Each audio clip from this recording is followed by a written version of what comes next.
dialed in to Bucks and Brews, you might hear something you can use. like tips on your cash or tips on the suds. You're gonna want to The use smarts of these stuff. because they know the brews. And they know the Bucks, and they know they can't help the stubborn fucks. So listen up, because shit's not funny. And save yourself some Beer money. Bucks and brews.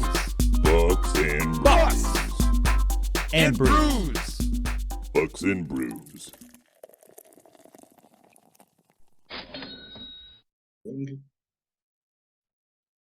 Welcome back to Bucks and Brews. We didn't get together last week, Nick, because you had an issue. Oh, yeah. Yeah, you had to go out of town and get some personal things taken care of. Well, Um, nice drive. yeah, it was like 10 hours. Yeah. So I mean, never fun to have to do that, but luckily in our lives we have the flexibility to be able to go do that. So But we can make it happen. Yep. So we skipped last week. I'm trying something new tonight Me called too. not drinking. One of the things we're going to focus on later in the episode is mental health. Nick and I have both been struggling the last, 45 years for me. And well, on my birthday, I got a little toasty, and Dawn got a little pissed off at me for getting a little toasty, and I told her to lay off for a bit because you can only drink so much. Yeah. So tonight I'm gonna go the non-alcoholic variety because this is still Bucks and Brews. It is. I'm gonna have a little Bat Blue non-alcoholic, and I'm gonna mix it with a Guinness non-alcoholic, and I'm gonna have a fake black and tan. I said I have a buddy that drinks non-alcoholic all the time. Oh, Whoop. making a mess. And let's see here. I am going with collective arts, creativity.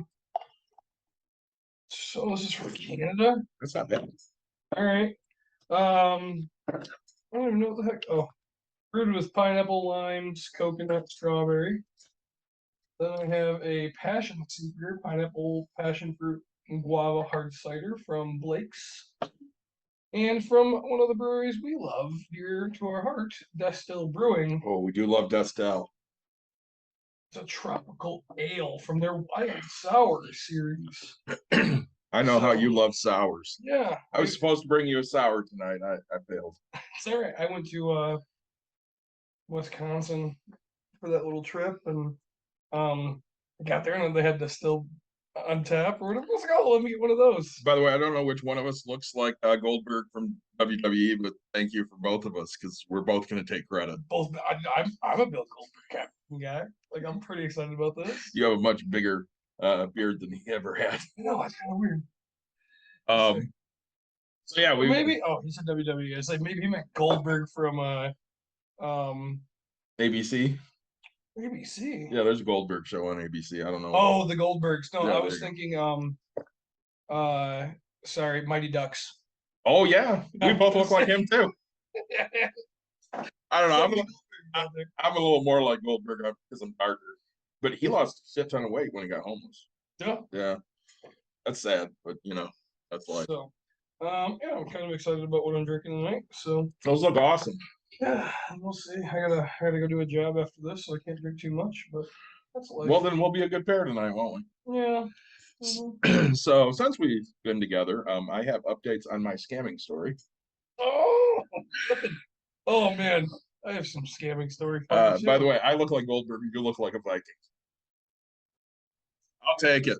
Thank you. We both appreciate that. Going for home gun. This is our new best friend, by the way. All right, our new best friend. So, my scamming update. I posted all 54 pages to bucksandbrews.com. So if anybody wants to read it, good. That is all right. Sorry, I Yeah, know. go ahead. Like, this is just never had anything like mess with my mouth so much because it's a strawberry pina colada sour. I don't know if I told people that. Strawberry, pineapple, lime, and coconut. And I can't believe like it's fun because like I love the pina colada, right? So you get that pineapple but like coconut. It's just really good. And then like that lime kind of gets like the tongue. So it's like I didn't realize there was lime in it because I'm like, man, what is that? What is that little tingly? It's a very fun beer, man. I would love to mix this up into like small chunks of ice and drink it. Um, Really cool. Oh, the bottom. That's chunk. That might not be great. oh well, you're stuck now, my friend. Yeah. We do like collective arts. They're a good company. That the bottom came out very, very chunky. You see that? I did not, Hmm. but I know you'll drink it either way, Yeah, of or course. chew it if you have to. So back to my scammer. Yeah, that's definitely sitting there. To bring people up to speed, I had somebody reach out to me on Twitter who I was pretty sure was a scammer. Yep. Mike and I started screwing around with her a little bit, especially after we got a bra and panty picture. So our last episode was 2 weeks ago today. You're thinking, Yeah. okay. And I'd given you the update that I went full bore with this person. I sent a dick pic, not my dick, just a dick pic. Yeah. Wanted pictures of me, so I sent Chris Zorich, former Chicago Bear. Mhm. And then Which now we could have sent Bill Goldberg. obviously we should have sent Bill Goldberg. Mike messaged her the next day to say that I had a heart attack and I was clinging to life. The Tuesday, 2 Tuesdays ago, Dawn and I drove to Cincinnati for vacation. Yeah. I wake up Wednesday morning and I have a threatening text message, basically threatening to out me.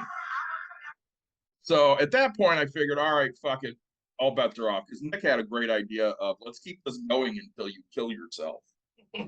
So we were going to keep it going until I was fully dead, but had to move things up because she was threatening to out me within 24 hours.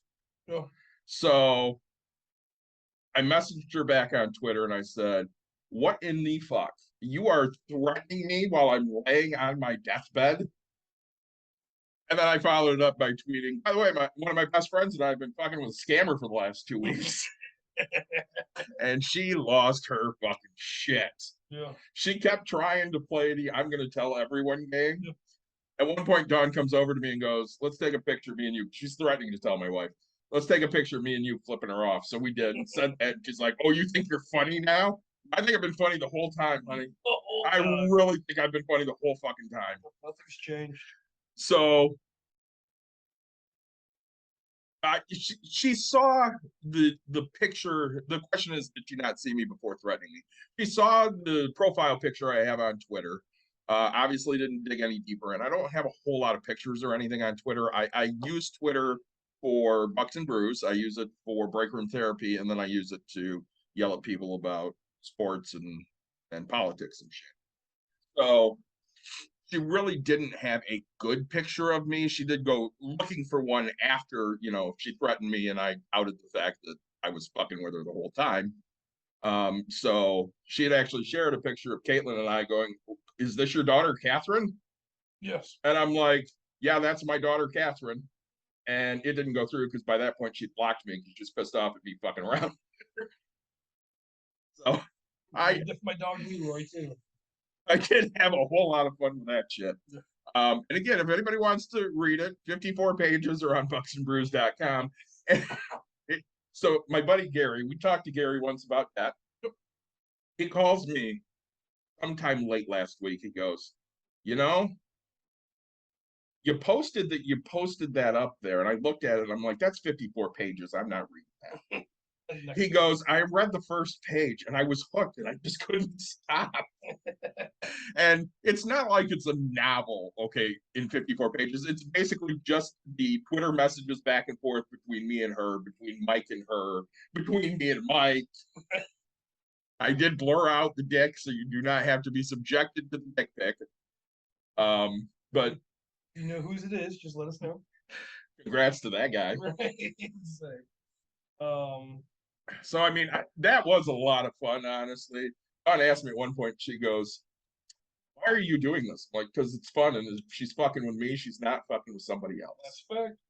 And that was obviously proven by the point that when I was talking to her, Mike would message her and she wouldn't answer him for 15, 20 minutes because she thought I was fully on the hook. Yep. So all of that for a $300 Amazon, or no, American Express gift card that she was, going to turn around and try to blackmail me later on everything I supposedly said. So that was a little bit of fun. Another thing that happened last week, we donated as a show. I had tagged you and Mike in this. Mike did go donate. I don't know if you got a chance to or not. So I saw this thing on Twitter of clear the lists. So a bunch of teachers posting lists that they want for their class, and anybody that wants to can go and donate these things. So I picked a couple of them and sent them some supplies that they asked for, courtesy of Bucks and Brews, because we also do pops and pennies for the kids. We do. So we care about the kids, and I figured, it'd be a nice thing to do. I spent, I don't know, about $30 on each of them. Figured, that was a nice little donation. Something to help teachers out because they have very, very difficult jobs. So, little paying it forward from Bucks and Brews there. Yeah. No, and that's I got online, took a quick look. Mike said he's like, all right, donated, and I was like, all right, throw a little bit of money on it. I don't know if we had to like sign anything for saying where it went, but so to interrupt you here, Sly. We don't have a company. I mean, we have a company, Bucks and Brews. We're an LLC. But basically what we do is we talk financial issues.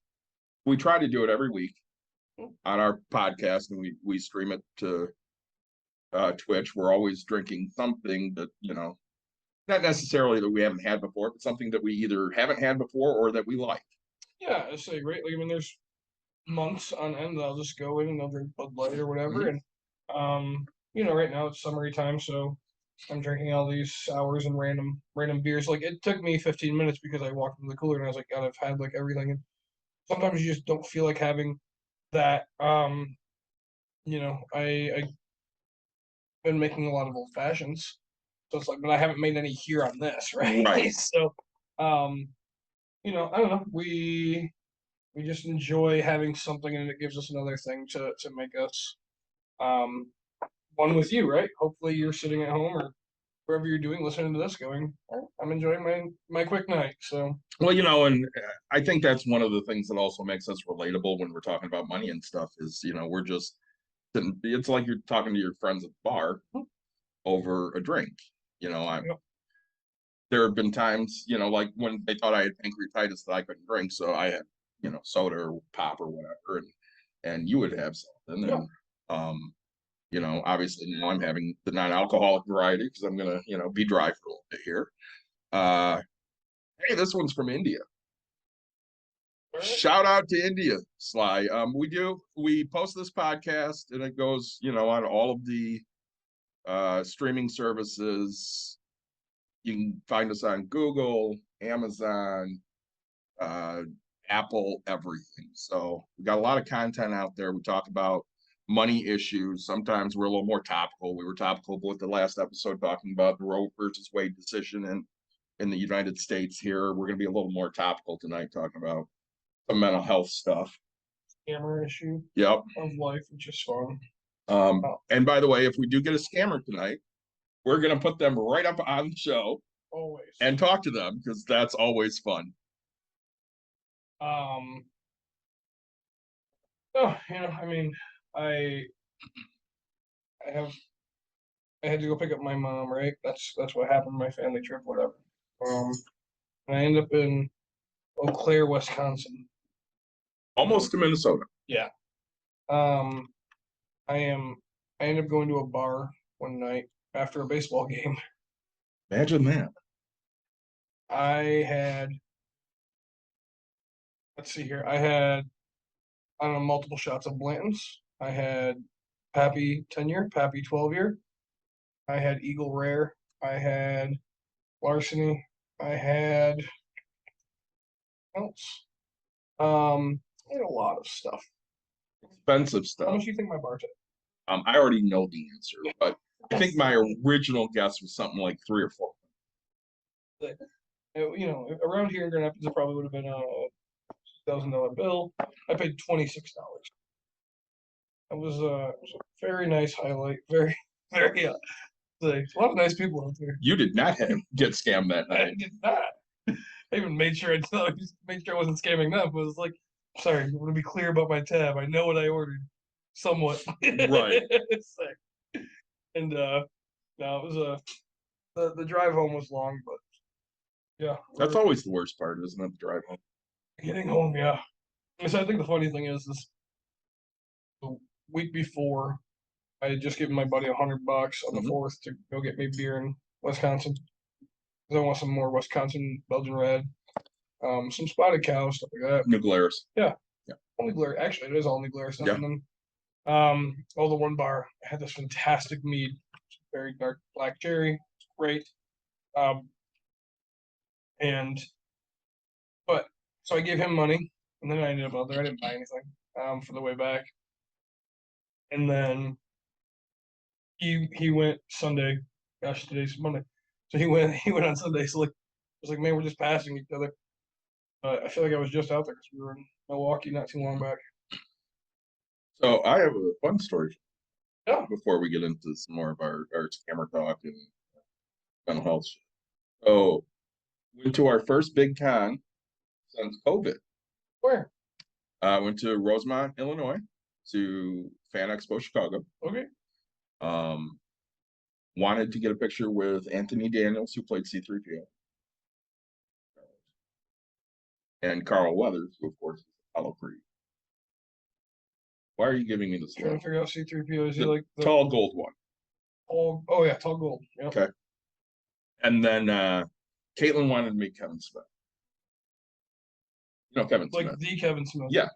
Jay and Silent Yeah, Bob, why would he be there? because he was there. They had a Clerks reunion and they had Jay and Silent Bob. Nice. So we I would decided want to meet to get a photo op and an autograph from Jay and Silent Bob. So yeah. So there you go. yeah, I'll get to that in a minute there, Sly. So cruise on through for Carl, cruise on through for Anthony, no issues. Get in line for the photo op with Kevin and Jay. It's supposed to be from 1:30 to 2. We're in line at 1:30. Yeah. We don't move. No line moves until 2:30. Oh wow. Now, Nick, you don't really go to cons, so you don't know how this works, but when you get a photo op, okay, they line you up 15 minutes before it's supposed to start. And once it starts, I mean, they just shove you through quickly. Okay. Basically, yes. You get in there, you say hi, you get a quick picture, exit that way. Yep. So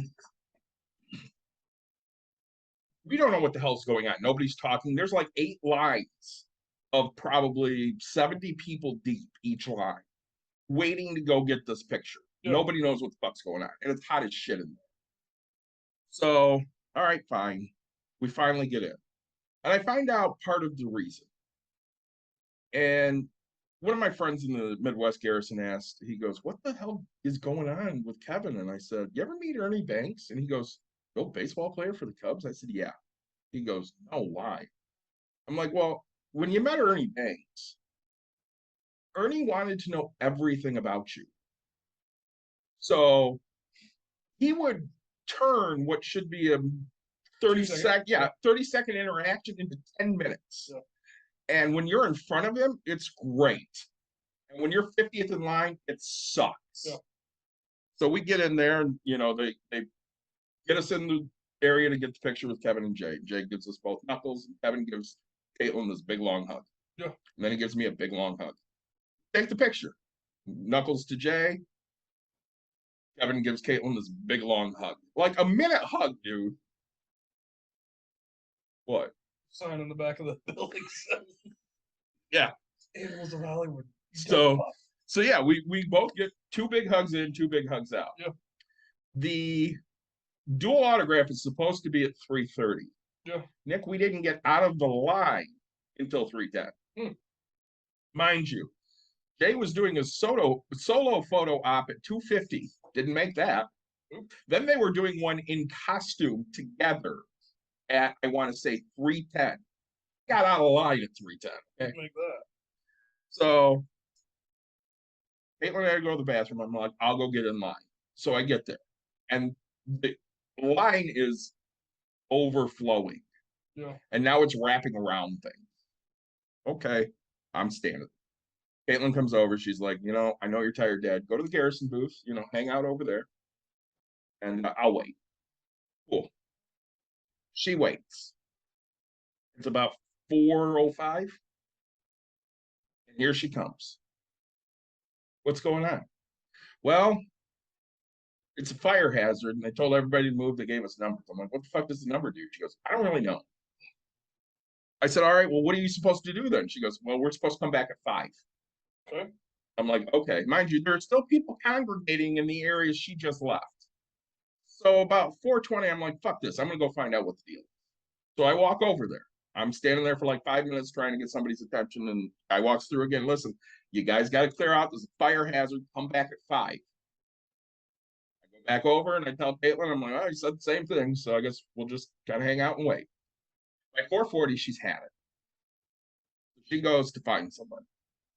I'm like, all right, let me know what you find out. And I get a text message from here after like 5 minutes. I'm like, all right. So I go over there. She goes, they're still not done with photos. No idea when they're going to get here. I've been here all day. I'm tired. I want to go home. I'm like, all right, so what are you telling me? She goes, we can get a refund. Really? I'm like, all right. Not enjoying it. Not much. Not since all of my sediment went in there. Yeah, sediment's not for sharing. So anyways, we're talking to the guy and he's like, yeah, if you really want a refund, we can do that. He goes, did you pay cash? I'm like, no, we paid online weeks ago. And he's literally just staring at her. And he's like, why don't you just hang out for a few? And she's like, no, it's all right. I got the picture. That's what I really wanted. I'll live without the autograph. He's like, well, you can come back tomorrow. Kevin added on tomorrow. And she goes, yeah, we're only here tonight. We got a 4-hour direct home. He goes, don't leave. Let me go to customer service and find out what's going on. Just don't leave yet. All right.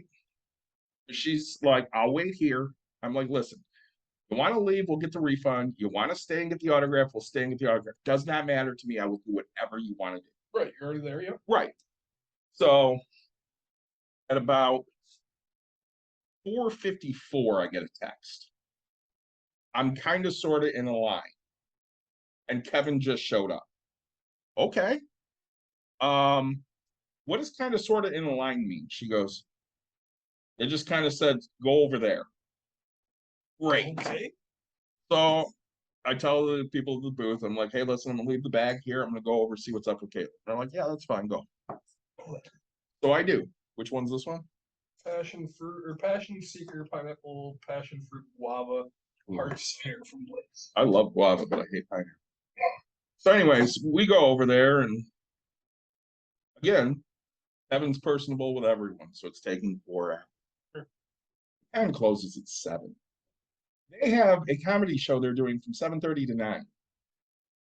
Kevin and Jay. Kevin and Jay, yeah, they're doing Jay and Silent Bob Get Old. Nice. So there is a limit on what's happening. So the guy comes around again and Caitlin stops him. She's like, what is going on? He goes, listen, if you're in line, you'll get an autograph tonight. I don't understand how that's going to work, but okay. Now, mind you, half the people in line are just getting Kevin's autograph.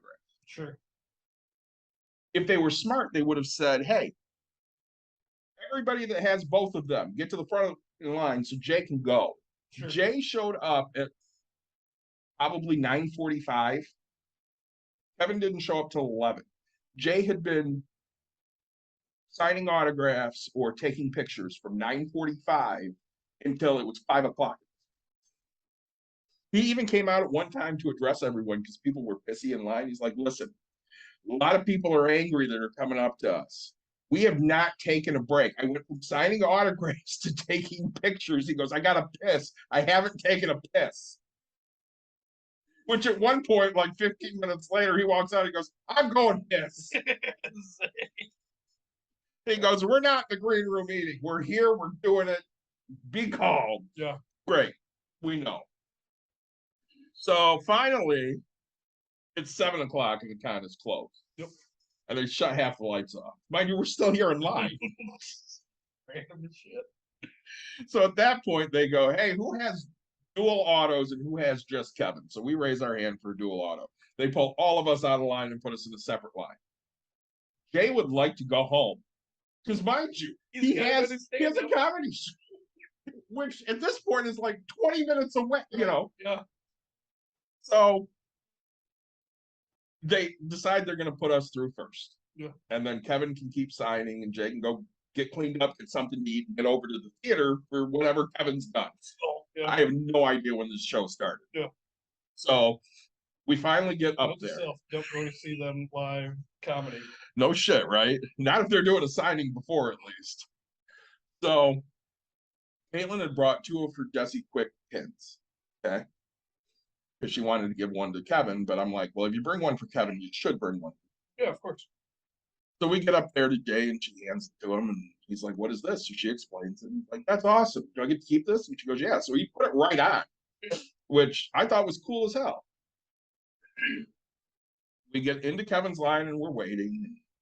We finally get up there, and she gives it to him and gives him kind of the same spiel about it. He thought that was really cool. You know, he's directed Flash and Supergirl. Yeah. So he goes, well, do you want your name on this? And she goes, no. He goes, are you sure? He goes, no, it's fine. And he goes, you know, you don't get another shot at it. I mean, if you leave and I don't put it on, you don't get it. She goes, yeah, I know, but it's all right. He goes, you have a hard name, right? He goes, no, it's not that hard. He goes, I like 4 or 5 letters. I go, well, it's 7. He goes, all right, give it. She goes, Caitlin. He goes, C-A-I-T. She goes, nope. He goes, all right, give it to me. He goes, K-A-T-L-Y-N-N. He goes, all right, do it with me so I get it right. And he just starts writing. K-A-I-T-L-Y-N. Didn't let her say anything. And he goes, see?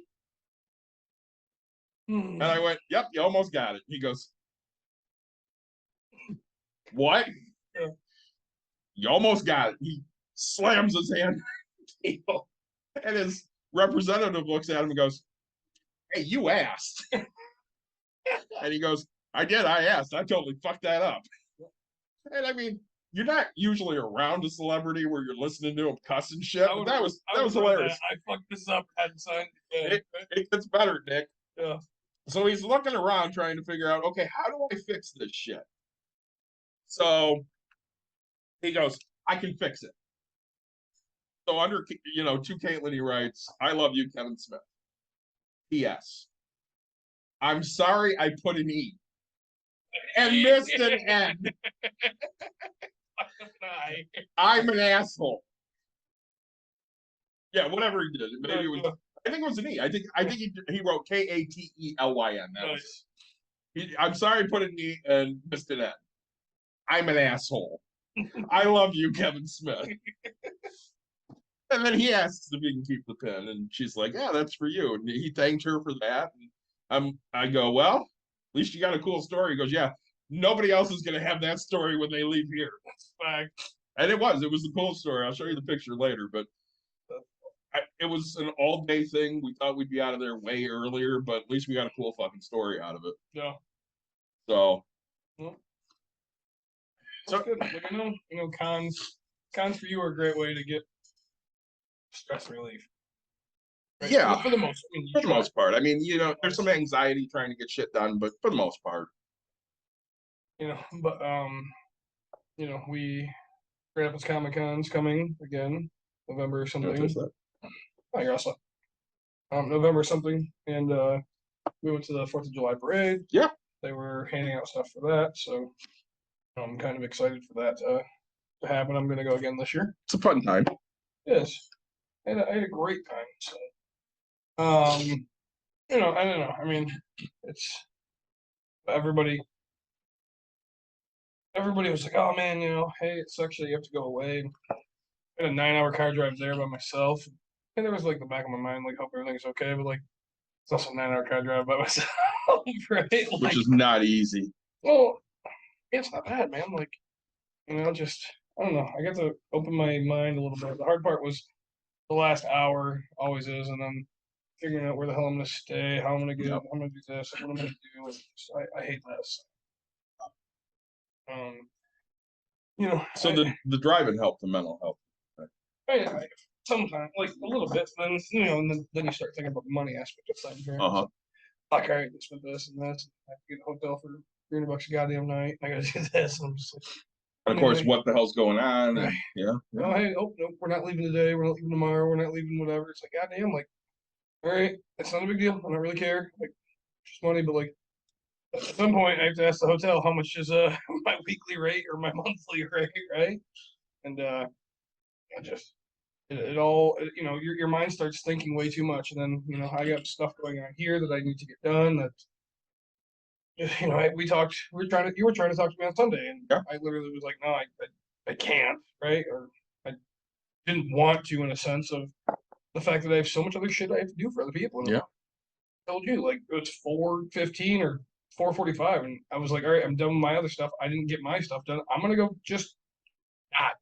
Right? Like, Your answer was, I'm gonna lay in bed. I'm like, cool. yeah, like I was pissed. I mean, just absolutely pissed because I have to. I have a unit that's vacant. I've never taken this long to get it back on the market. I have a house that I'm flipping right now, and it's going fine, but it's just, it's a lot of fucking work. Yep. That's it, and I'm stressed, like beyond belief, right? Well, and Everybody says, and you have to be very tolerant of people, and you have to like be in a mood to read people, But here, let me, examples. I get examples. Like I get a million fucking people that hit me up, about my rental, right? And don't get me wrong, I'm not the most detailed on it, but I'll pull it up for you, right? Just, so read that, right? Okay. Now, dude, how much is rent? $1,200. Okay. 2-bedroom, 1 bath. How many bedrooms is it? 2-bedroom. How much is it for rent? $1,200. How many bathrooms? 1. Oh, okay. How much security? Doesn't say on there. It didn't say. I That's didn't. true. I understand that, like, as a question. But like, it's just like asking me these same fucking questions, and I'm just like, don't ask me questions if you haven't read the goddamn thing. Like, you read nothing, and like, I'm in a point in my life where, like, I'm not. I don't want to sit here and feel like you're just wasting my time. And when you waste my time, I don't take you serious. The problem is people will not do the smallest amount of investigation Yep. to answer the simplest questions. And then they'll turn around later and tell you they did their research on something they've obviously never researched and do not understand, even if they had research. Yeah, and I don't know, I'm getting really irritated with it all. Have to get it done. So, how much? 1,200. No deposit. 1,200. How much for everything? All right, 1,200. 1,200. $40 per person. Background check. Like, okay. And then people just like stop responding. Just like, okay, so you want all these answers yesterday, But it's also like I love it because it makes me feel like who's going to be the good tenant, right? It goes back to the fact of when something goes wrong. Okay. Mhm. Hey, my water heater's out. My water heater's out. My water heater's out. Oh, you don't see me going, what's wrong with the water? Is the heater out? You check the light. Is there flame? Right? But those are the same people that are gonna be like, my water heater's out and I need it right now. My baby takes a bath at 2 o'clock every day.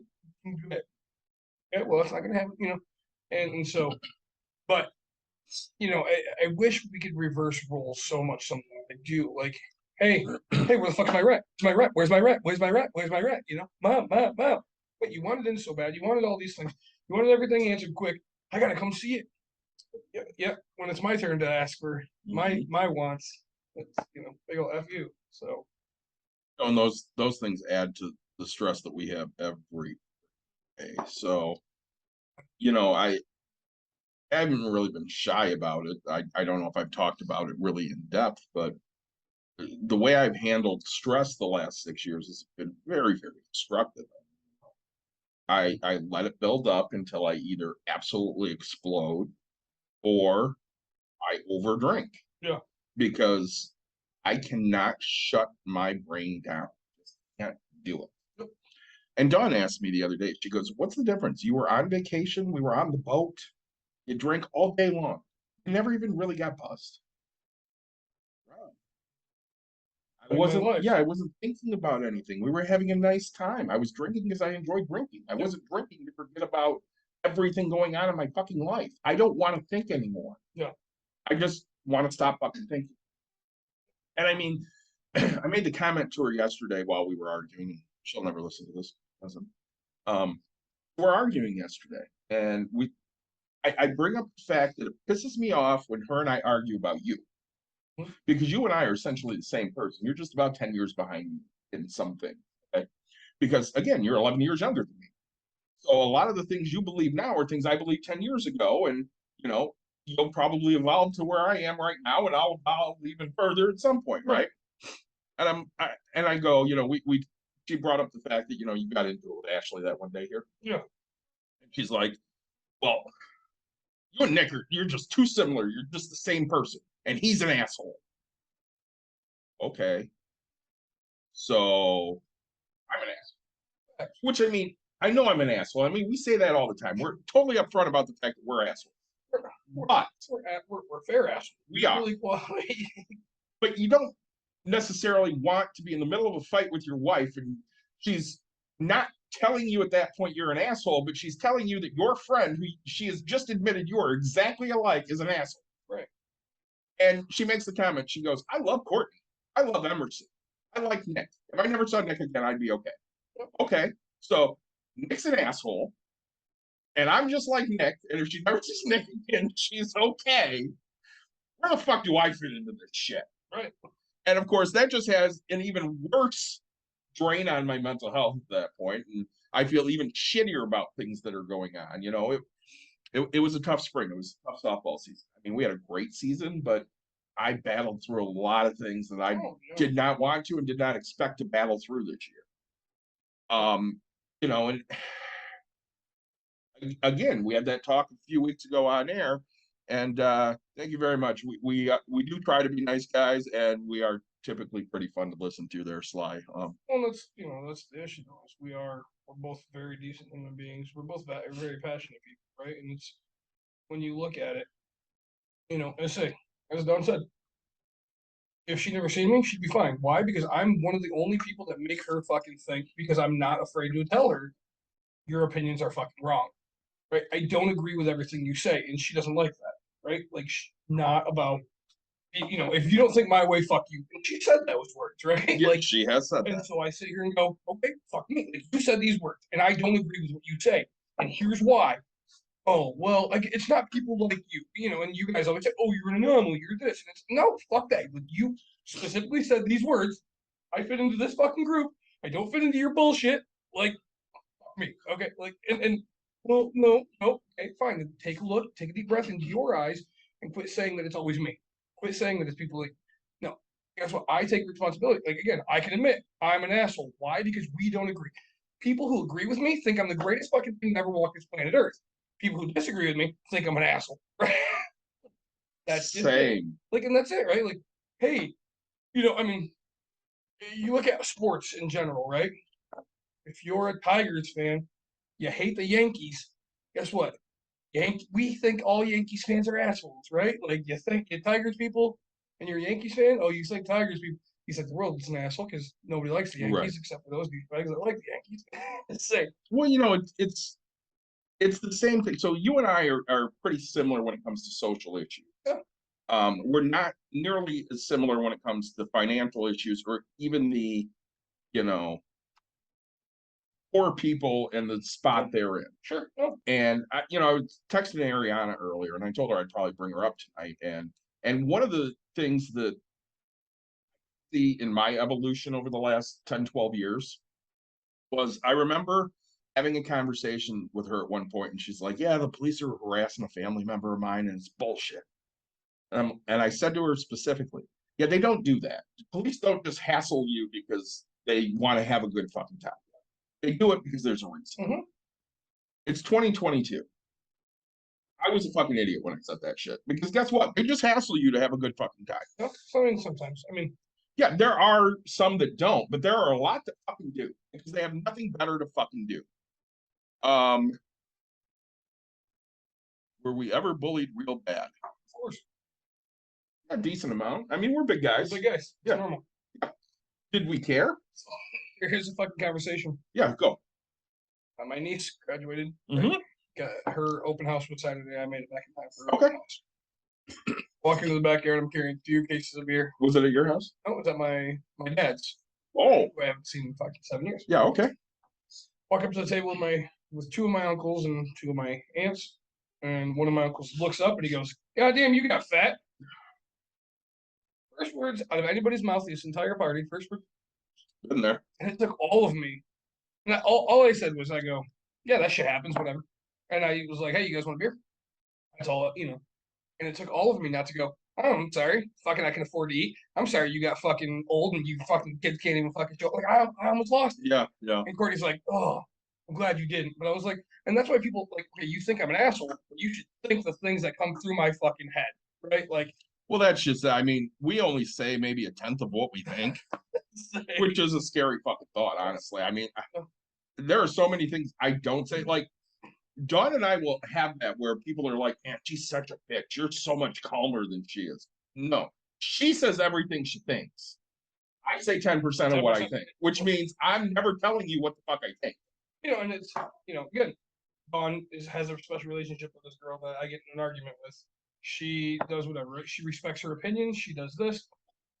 But the fact is right, like when this conversation happened, and as I said, she said, you don't want to do this with me. You don't want to have this. And I said, yes, I do. If you want to have an educated conversation, I want to have this. Well, no, I do this. Again, do you want to have, like, you're telling me I don't want to. I'm telling you I'm willing to do this because I can clearly see we are both on different sides. And we're both at this moment, like, of, yeah, you're wrong. You're wrong. Again, sit and have a conversation with me because I'll never change your opinion. You'll never change mine. You'll see a complete different side, right? Like, I don't care. Well, and that's part of it too, because how most people look at it, they're like, "I don't know you and I don't want to argue with you and just fuck off." Yep. And that's great because there are plenty of people I say that to as well. Oh, yeah. You and I don't see eye to eye on a lot of things. So we sit here and we have the arguments, but again, we're friends, so we can sit here and have the arguments because we respect each other's opinions. Right. And if you're right at some point, I'm going to go, "Hey, Nick, you were right about that." If I'm right at some point, you're going to go, "Hey, David, you were right about that," because that's what grown-ups do. Say, Now, am I a grown-up with everyone? Fuck no, I'm not. There are plenty of people I'm horrible to because I don't like or respect their opinion. I don't know them, and I'm not going to. Fuck them. Nope. And I mean, you and Ashley are that way. You don't know her, she doesn't know you. Her opinion is fuck you, and you're like, "Okay, that's fine. I don't care." seems great. Like, guess what?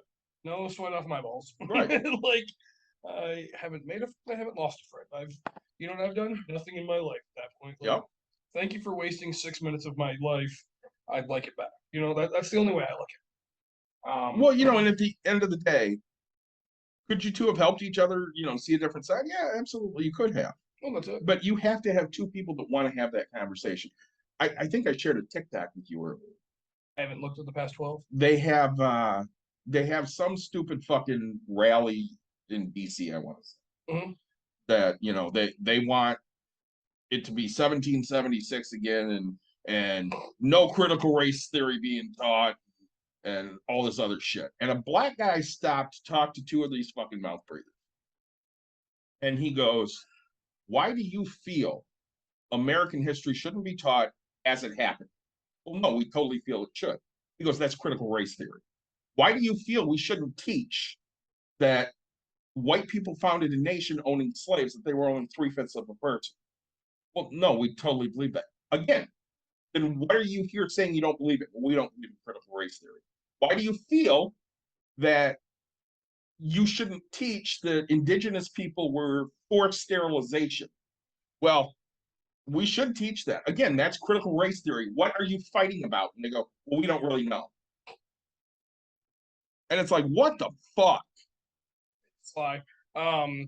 it's like, you said your dad can learn a thing or two. It's, not, we're not out to change everybody, right? And I don't know culture in India, to be honest. I don't know if it's normal to do that type of stuff. We need Ummer here. Let's get them around. But, I don't know. That's one thing David and I agree upon is treat people well. And like David, as you said, okay, with that girl, you said her name 10 times, and that tells you how much I don't give a shit. Right. Like you said her name, and I'm just like, yeah, okay, that girl. I don't care who she is, what she's done, what anything. And again, I look at it in the sense of I have something that she tells me that I would have perfect for her.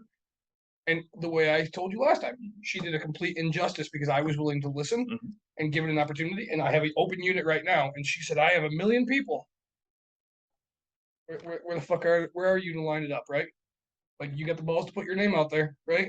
Grow a sack, here we go. Say, but somehow I'm the asshole, right? Somehow I'm the bad guy because I'm willing to listen. I'm also because I'm willing to listen doesn't mean I'm not willing to speak. Well, and part of it is because you are so opinionated and loud, and it was after an episode, so you had a few drinks, which makes you even more opinionated, more loud. So, exactly. I mean, I remember after you left, I got both Sam and her going, "God, your friend's an asshole," and I'm like, "What the hell happened?" And they tell me, and I'm like, "Yeah, it's just Nick." And they go, I don't know how you put up with him. I'm like, honestly, Nick is a good guy. You just didn't mesh with him. I mean, he's been drinking, he's opinionated, he's loud. We just got off fighting for 2 hours. We're fighting. You bring up a fucking topic that literally hits my red bubbling zone, right? If you would have brought up any other topic, like, oh man, I can't believe how high gas prices are. Sure, I'd say you're big fight you want it, be like, no, they're not that high compared to other countries, like whatever. I'd be like, learn to budget, like no matter what happens, I would do this. So, well, that's a lot of what goes on too. I mean, if you want to have the conversations, we're happy to have it. It doesn't necessarily mean we're going to agree. Right. There are certain conversations that I know we can't have. So Mike came up from a birthday last Tuesday. Okay, not Benson, but Walling. I mean, both. Really? But yeah, we saw Walling for a change. And before he got there, Mike, Dawn, and I were sitting outside on the porch at the table. I said, "Do not bring up politics. I'm not having that fucking fight." Dawn will. Oh no, she didn't. Usually it's me when it comes to him. It's almost always me. Oh. She'll bring it up again, like you said, with people that think like she does. I'll sit there and fight him on it because he's an idiot and I know he doesn't know what the fuck he's talking about. But I didn't want to have that conversation. It was not the time and place to have it because I don't need to fucking fight somebody on my goddamn birthday. Right. So, and obviously my mental health wasn't helped at all because I still got blown out of my fucking mind. Right. And again, I was good for a long while. And then all of a sudden I wasn't. And that's usually, unfortunately, what happens when, my mental health is suffering. And I decide, hey, let's have a few drinks. Yeah. And that's, I don't know. I mean, when that's what makes it sad for me, right? Like we're getting onto this men's emotion thing. Mm-hmm. The fact that Dawn can say if she never seen me again, she'd be fine with it, right? Like the fact that I own a business, she owns a business that has so much less government control in this fucking business. You guys bitch about 13-year-olds and not being able to do younger ones. Oh, I wish I could help these young kids. Try having the government tell you what the fuck you can and can't rent to do, like anything like that, right? Like people not paying.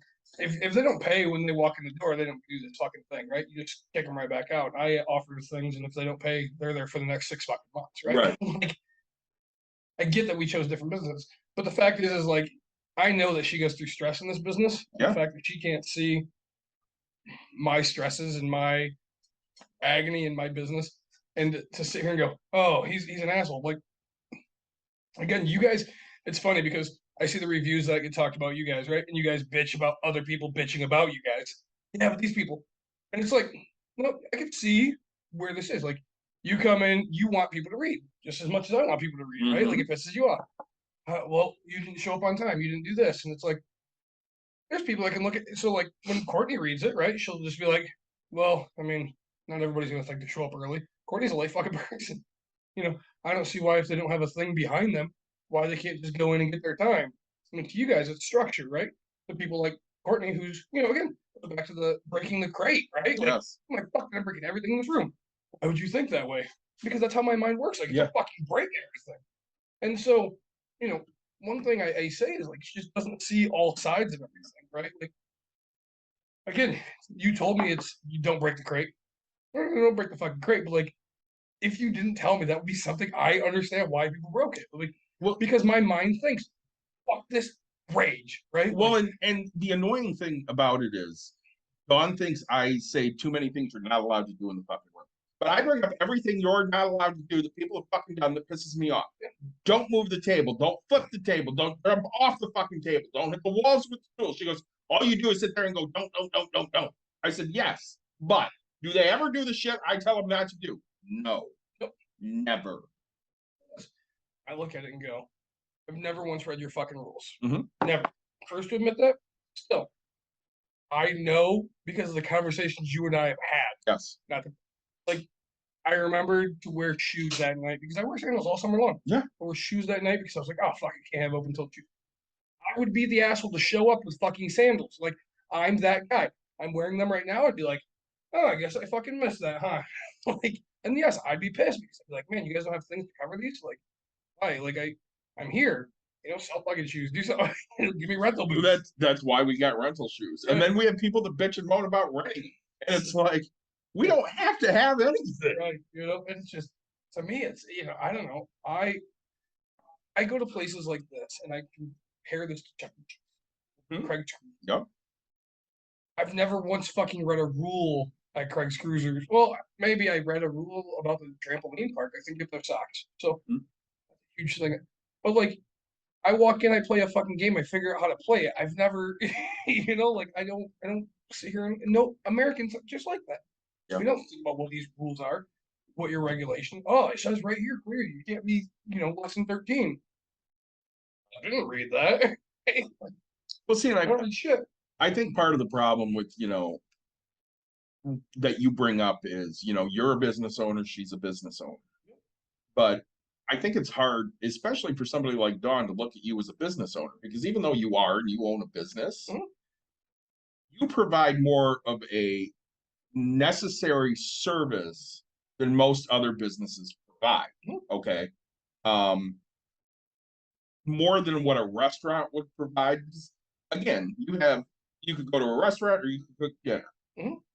You need a place to live. And for a lot of people that rent, they don't have the ability to buy a house. Their credit isn't good enough, or they don't have the down payment, or whatever they have. So they are forced to go to somebody that's willing to rent them their property. Yep. And it's not necessarily a choice. Right. And I think for a lot of people, they look at that and they're like, well, that's not really a job. And again, you fight against these, slumlords, because you're a used car salesman, essentially.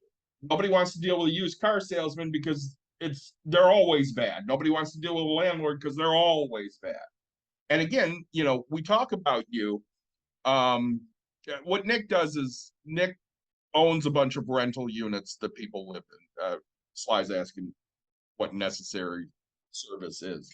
So he has a bunch of apartment complexes, some houses, some duplexes, stuff like that.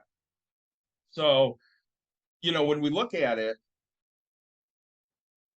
I've said it a million times, you're the anomaly, you're the exception to the rule. And it's because when you're dealing with most of these businesses, they're run strictly as a business. You, and you'll admit this, run a shitty business because you're compassionate and you give a shit and you're trying to give people the benefit of the doubt.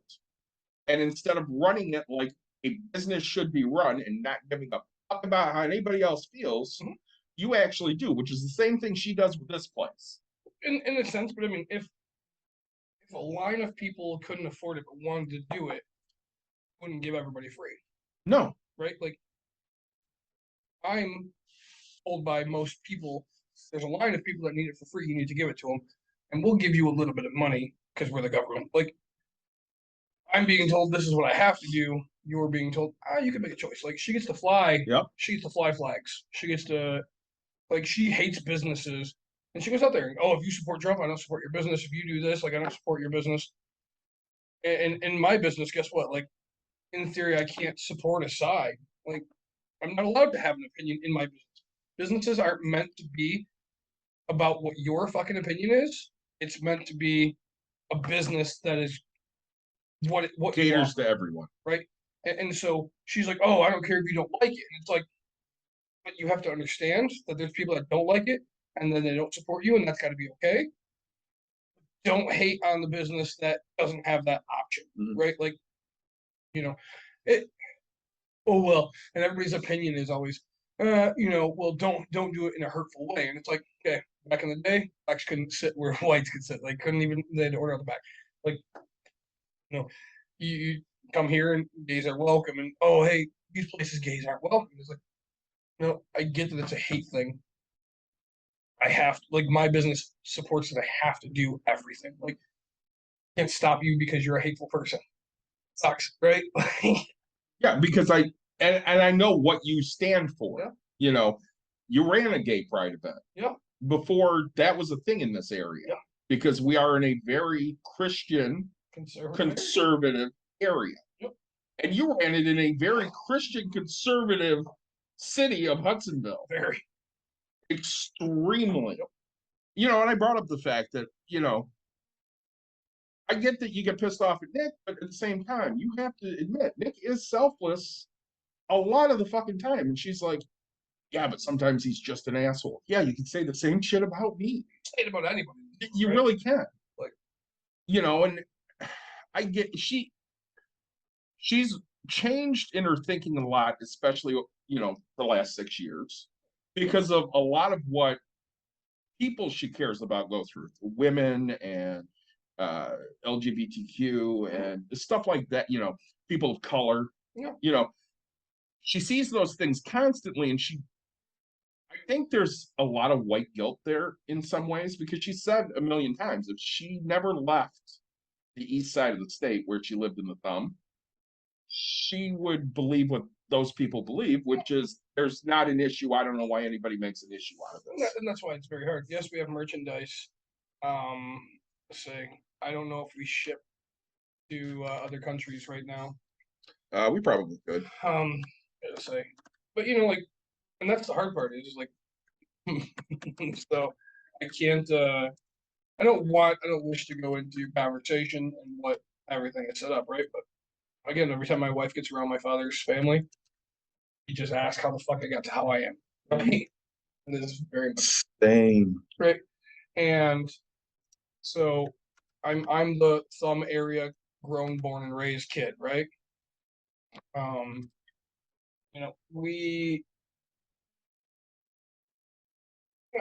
look at it and say, your wife, she's an extremist just as much as you and I both are, right? Yep. Like, we don't have control. But I mean, my best friend was gay before your daughter was gay. I wore pride stuff, and now all of a sudden, like, your wife wears so much pride stuff on a constant, like, she paints stuff, and it's like, never once did she do it back when Caitlin was in softball. Like, never once did she wear a thing. Never once, and so, like, then all of a sudden, hey, guess what? It impacts my life. Now I'm okay with this. Oh, hey, and that's why it's very hard, because, like me, I don't know, I've rented to everything. Like, I don't give two shits. But on be like, oh, here's my flag for Black Lives Matter, because it's a new thing, and it's like, I don't have to, like, my actions show it, right? Because actions speak louder than words, and this is who I am as a person, right? Like, I mean, I have a lot of Hispanic people like, hey, speak English. So then I go to Google Translate, and I'm sitting here having conversations. That's why you see me looking at my phone. It's like, because I'm working still while doing this fucking podcast, and like, I don't Like I will, and that's the thing. I shouldn't have to bend over backwards to figure that out. But that's who I am as a person, right? Like, hey, Most people won't. how can I fucking help you, right? Like, and I'll get it in whatever fucking language you need because that's who I am as a person. Like, you're giving me some type of effort. I want to give back. You Well, know? see, and I think part of that is both the life experience that you two have lived. So Dawn never thought it. She never had an issue with gay people, but she never really was confronted with gay people. I mean, we didn't know it, and when we did, again, we didn't think it was as big of an issue as what it was. Now, I knew, Yeah. okay, but I don't think she really did. Um, Black Lives Matter is another great example. Dawn would have told you 6 years ago that, you know what, if a police officer tells you to do something, you do it. Wow. And they're only going to hassle you if you're doing the wrong shit. And she doesn't believe that anymore because she's seen too many instances where it doesn't happen. Yeah. Or, you know, when we were in Chicago, I saw Javier. Yeah. And he told me that his official retirement from the Joliet Police Department is the 20th of this month because he doesn't want to fucking deal with it anymore. They're going to take him to trial. Yep. And they're scared shitless that he will be acquitted. And he's already told them, when I'm acquitted, I'm slapping a lawsuit on the city, I'm slapping a lawsuit on the department. Oh, sorry, that's us. That's us, yes, I replied. You know, and I'm excited for new colors. I'm like, oh, shiny. so, I mean, you know, I don't think she was ever confronted with those things. And again, living in Plainwell, I had this conversation with somebody the other day. And I'm like, yeah, we had 2 black kids in school. And you're brown. And I'm brown, yeah. I mean, we had some Hispanics, Yeah. not a lot, you know, but again, I was brown. And people thought I was Mexican because That's all that's what they would have known. Nobody knows Persian, right? And you know, that's fine. But I didn't really understand. You have a total different viewpoint. You grew up in a black city. Right? Like You were the minority. So you have that different life experience than Dawn or I had because I don't think Dawn had any black kids in the thumb. I don't think there were any. really? I don't think so. Yeah. And if there were, it was like Plainwell, it was 1 or 2. I guess I just would have assumed. I mean, now it's brown, right? Well, it depends on where you are. I guess I was just assuming the thumb is Saginaw. So It's close-ish, but no. like go farther, yeah. Yeah. I mean, literally, her graduating class was 22 people. Sure. So it's what you run into, unfortunately, and it's a lot of it's what your shared experience is. So you and I had this talk a couple weeks ago, when I, you know, brought up foster mom. Yeah. And you're Yeah. like, Dawn doesn't put up with shit from anybody. Why does she put up with shit from her? Yep. Yeah, she opened her fucking mouth again. And Dawn fucking had it and basically told her, fuck off. She's not dealing with her anymore. And because you know you'll put up with it from people that you care about, but you will put it up from people that you respect, or you know what I'm saying, like, and that's the whole thing is, right? Like, I try to be true no matter what, right? Like, I don't care who you are. In the end, it doesn't bother me. Like, I'm very selfish in that sense. Like, I'm not a selfish person, as most people know. I'm very giving. I'm very that, but like. I'm a very selfish person in the fact of my thoughts and the way I do things. I understand that what the fuck you do to me, like my uncle saying, "Hey, you're fat," doesn't like I sat there and drank beers. I didn't let it impact my life in any fucking way because what you do in your life, I'm very focused on. Don't give 2 fucks, right? Like, not one bit. Like, here for business. I'm here for this aspect of things. I'm not here to get what I need or want, but what you do and say only impacts me if I want it to for the most part, right? Like, you know, I have a friend who just reached out to me. Her husband's got cancer or something or leukemia, and hey, they're doing a GoFundMe, and I'm like, okay, right? Like, what can I do to help? You know, and that most people always hit me up because why? Money, right? Always. Like, I'm not, you know, I don't know. I'm willing to put something together. I'm willing to help out in some way. I'm willing to do a video thing of like if you say, hey Nick, why don't you charge $10 to do showings on your place, and you can teach people how to do showings, right? All right, hey, I have a group here. This is all fucking donated. You know, I wouldn't give two shits about that money, right? Like, Right. hey, you guys want to? I mean, the tenants would feel uncomfortable if there's 10 people sitting here with clipboards and notepads going, "Oh, hey, these are the questions we ask. Oh, this is how we rent it," right? Like, I'm doing a flip. If you wanted to come and learn how to do a flip and what it takes to do it, like, great, grab your fucking notepad, pay me a little bit of money, and that I can donate that money, right? You want to put the fundraiser on? I'm willing to do it, but I'm not just going to ever shell out money out of my pocket that I've done just because. Right. I do it for my family, but if I did it for everybody, gotta be so fucking proud. Yeah. But, Well, you have to pick and choose, and I mean, that's something we look at with this because we're a business and people are asking for money all the time. all the time. She'll pick one or two things that's important for the year, and that's what we'll donate to. Mhm. First year we donated to Fraternal Order of Police. The next year it was only BIPOC or LGBT. Oh. This year she's spread it out between 4 or 5 different things. It just depends. And that if you don't fall in those categories, she's not dealing with it on that specific year. Hit me up next year. We do have a question on what's a foster home and how does it work. So in the United States, I don't know how it works anywhere else. In the United States, children that are not with their biological parents are placed in foster care, which basically means they're put in a home that has somehow been vetted to see if they are a safe environment for these kids, Yep. which, a lot of red tape on that, a lot of bad situations that unfortunately kids get put into.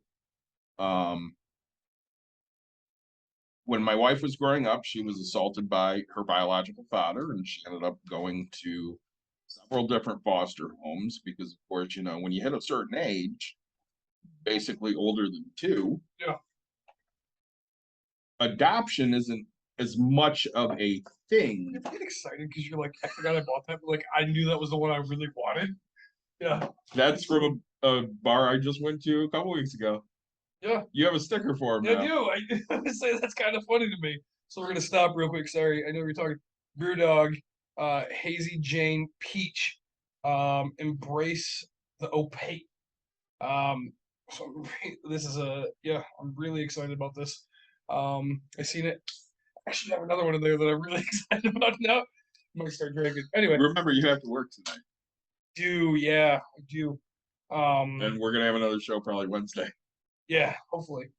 But yeah, so as you were saying, like, we're the people that have the kids and anything past 2 years old go into homes and don't get adopted. Yes.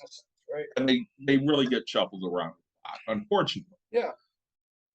And adoption in the United States, unfortunately, it's big business. Like everything else here is big business. Yeah. So it costs a fortune. If you can't have a kid the normal way, it costs a lot of money to have a kid. Yeah. Whether it's in vitro fertilization or whether it's adoption, whatever it may be. Because, and again, 2 morons can go have a kid and not take care of that kid. The ones that want them. Right. It's the ones that want them that have problems. So apparently, because we love our crowd and we love people.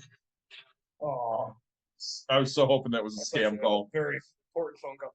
But right, so my uncle, different uncle, he's like, hey, it's time for you and Courtney to have another one. And I'm like, dude, I've been pumping and dumping for 6 years. Like, what do you want me to do? My wife goes, come on. And my aunt's like, why would you say that? Blah, blah, blah. So I was like, when it's an uncomfortable situation, I will always try to like say stupid shit and have To make it even more uncomfortable. right? Because it's like, dude, like, yes, you want me to tell you I've been trying to have a kid for 6 years, man? Good job. Like, way to make me feel like POS. But, so if I was a kid. So yeah, you do get compensated for taking kids in if you're a foster home. And in all honesty, that's why a lot of people do it because, they're getting a good amount of money for each kid that they take in. Sometimes they're good homes, sometimes they're fucking horrible. And well, that's I don't know. It's hard because right, I mean, there's some shitty kids and there's some shitty parents. Like it goes both ways. It really does. You know, I mean, I don't know. It's different. Um, we were at the Pride Festival for Halloween. Mhm. There was a thing, and again, this is okay. This is the shit that pisses me off. Okay, so there was a thing about foster care. Said, oh, do you want to learn more about it? So I said yes. Yes, and I asked for your email and phone number and stuff like. I said, what's the best way you want to be contacted? Right, phone, call, and I get a fucking email. I didn't even read the email, like barely, you know. Oh, because you were pissed at that point. I'm sitting here just going, no, like fuck you, like you can't fucking read, but you're gonna expect me to do things, aren't you? You know, I mean, need you to do this. No, not me. That's like, Right. no. I say, I'm pretty sure that's just a random question of, you know, I don't really feel like reaching out. I got a message the other day, a text. Yeah. Going, hey, were you planning on voting in the primary? What judge are you voting for? And I'm like, tell me what you got to tell me. Well, I'm writing from potential judge whoever's office, and I just want to know what issues are important to you. Oh. All right, we can do this. Let's see. LGBTQ issues are important to me. Women's rights and reproductive freedom is important to me. BIPOC people are important to me. Business is not. Oh, well, we just want you to know that so-and-so is endorsed by these organizations. I'm like, yeah, all right, that sounds like somebody I probably would vote for. Mind you, I already looked the guy up before I got the text message, and I already filled him in. So it was just confirming that, yeah, I made a good decision there. You know, and young guy, I think he's 39. And he's been Oh, he's got a full beard. I don't know. He's in Kalamazoo. I don't know. There was a guy that was in the parade. He's got a full beard. And he's done a lot already for. No, that'd be. I don't think that's Kalamazoo. Oh, it's right. I vote down there, yeah, Jeez. because I live in Playbo. Yeah, Remember? I forget about this. Yeah, I don't vote up. You border people. Yes. So you know, and of course, I also decided to, since there's nothing to vote for on the Democratic side, Yeah. I voted in the Republican primary. Yeah. I went, let's see who's batshit crazy. Let's vote for them. Yeah. Well, I don't know. I mean, I'm. Oh, did you do a Millen? Yeah, I did absentee. I always do. Really? Always. Why? Because I don't want to have to drive down there on election day. Get that. I mean, it's, 40-minute drive there, 40-minute drive back. I have to take time out of my work day. If it was a national holiday, I just fucking drive. But it's not. See, and you know me. I mean, normally, like when I go to the polls, though, Mhm. I normally attempt to wear. I used to have a shirt that was big enough for my fat ass. Mhm. That was the state of Michigan Pride, and now like I make sure I wear a Pride hat or something. You know, I enjoy. Like you know how hard it is to stand up to me, Yeah. right? Like I didn't realize. I don't know. In my own head, I don't know how massive of a fucking man I am. I tell you, like my back kind of hurt and my body was, and so like I had my chest kind of pumped out and like sucking my back up so that way, and like I was walking and I was like, God damn, like I'm a big son of a bitch. Like I wouldn't talk shit to me, like, but I've talked shit to people way bigger than Right. me. But like I'm just going, I think I'm bigger than I think I am, and people like are very intimidated by me. Yeah, you're very intimidating. Yeah, I had no idea. Yeah, you are. Because because the people I hang around with are assholes. Oh, you're a soft teddy bear. I'm like, yeah, okay, cool. It's the same with me. Yeah. I mean, I had that old guy come up to me at Holland Pride, pissed off. The sign said fuck. And it's like, dude, fuck is a word. It's not a big deal, and you're not going to get me to back down. It's the only time somebody's done something controversial, and I got to actually be a dick about it. You're a Viking, obviously. You are a Viking. That's a fact. Yeah, but like, I mean, I don't know, like I just didn't know that, because I mean, I've known people that are 7'2" and just beast of men. I didn't know that 6'1" and beast of man was also intimidating, right? Well, I mean, again, part of that is you're a loud guy too, Oh, very. and that intimidates me. I mean, it intimidates people with me. Yeah, let's say, and it's hard because like my daughter, I do things to make sure she doesn't. She gets to feel uncomfortable for the first bit, but I do it so that she gets used to it, right? You know how like you ever heard the story of the elephant, with the tree trunk? So a baby elephant, they tie it to a tree trunk, so that way it learns that it can't pull down the tent, the circus tent. Okay. Because in a tent it thinks I'm too weak to pull this, but a full grown elephant can pull it out with no problems, right? Yeah. So they teach it young. Basically, like you're not supposed to, but I will stand over my daughter, 6 years old, power her, make her feel very intimidated. Don't say anything because like at that point, like I don't want to go over. But now it's like when tall people come up to her and they're like, "What's up, punk?" She'll look and she'll go, "You got nothing," right? Because she's used to a big, tall person being over her, and like that's not intimidating to her. That's, oh, daddy's right here, like up, Yeah. It's like that's and so. But when I have an honest heart to heart, I get down on my knee. I do something. I'm eye to eye. I lift her up a lot because my back kills me.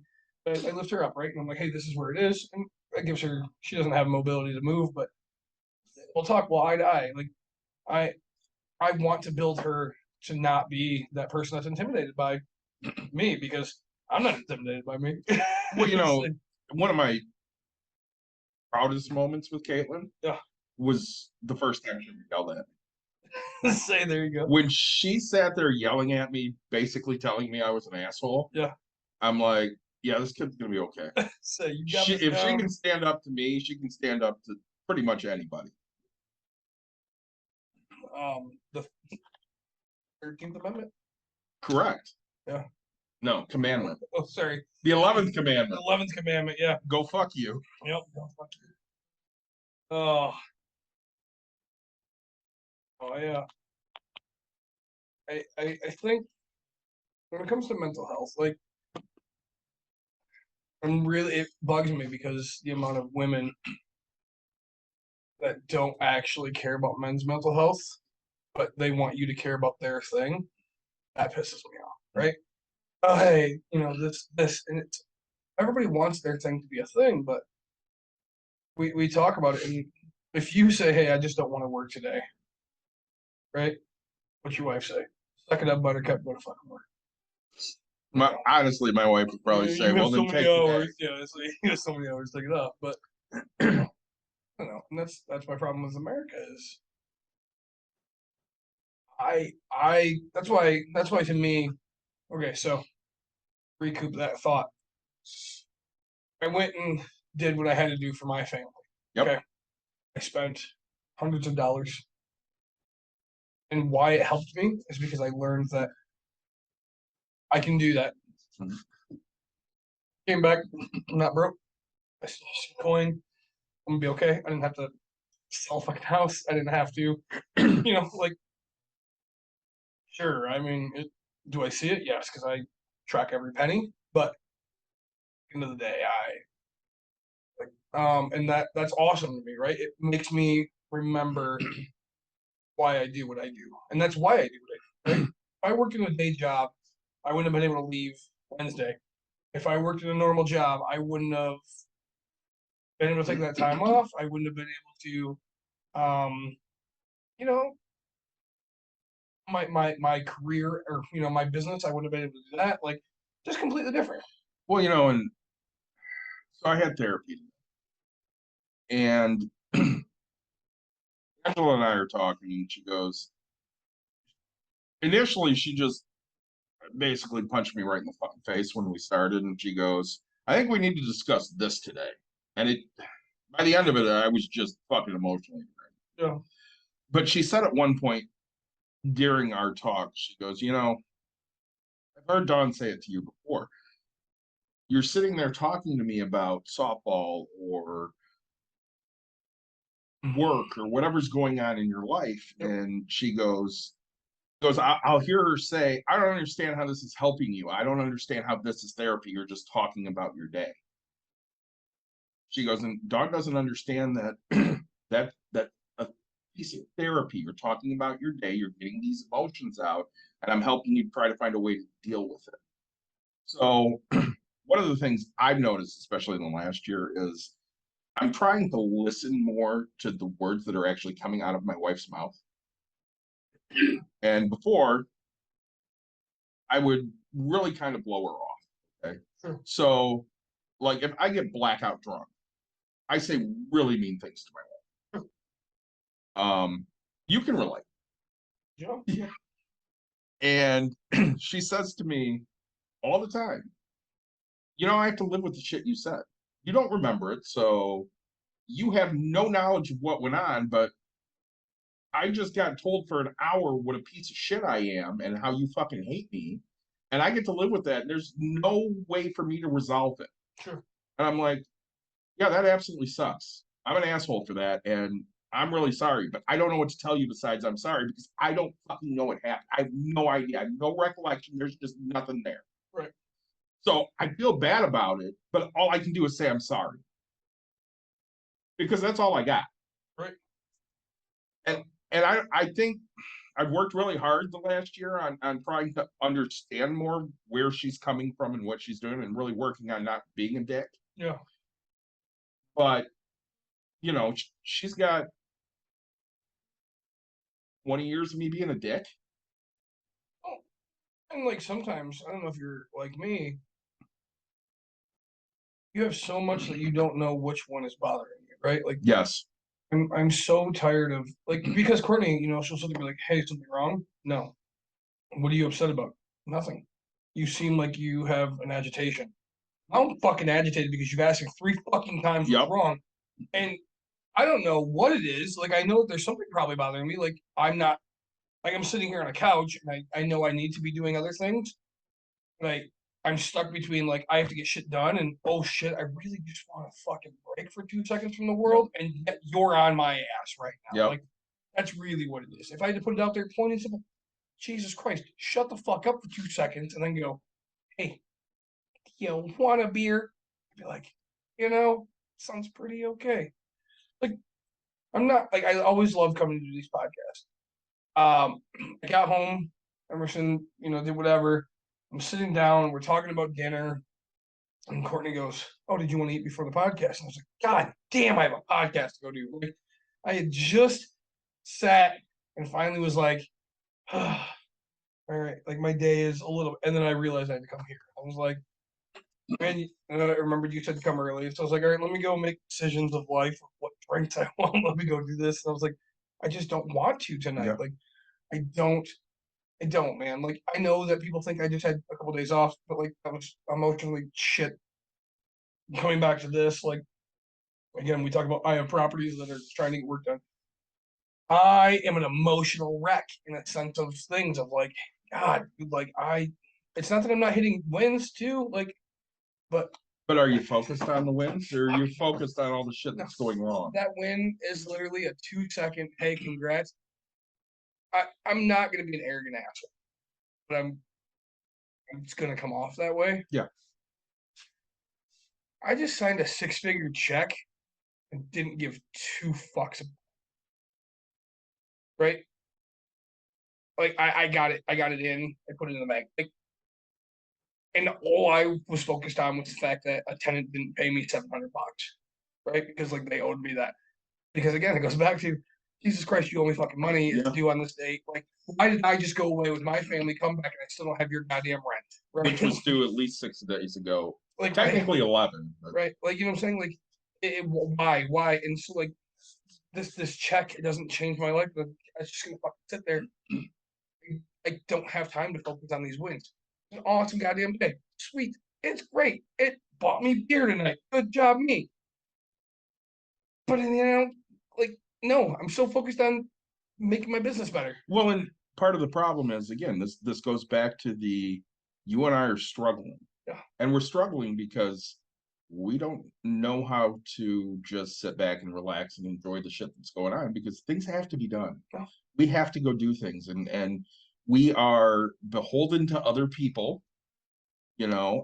I've been told, I don't know how many times, don't coach next year. You know what?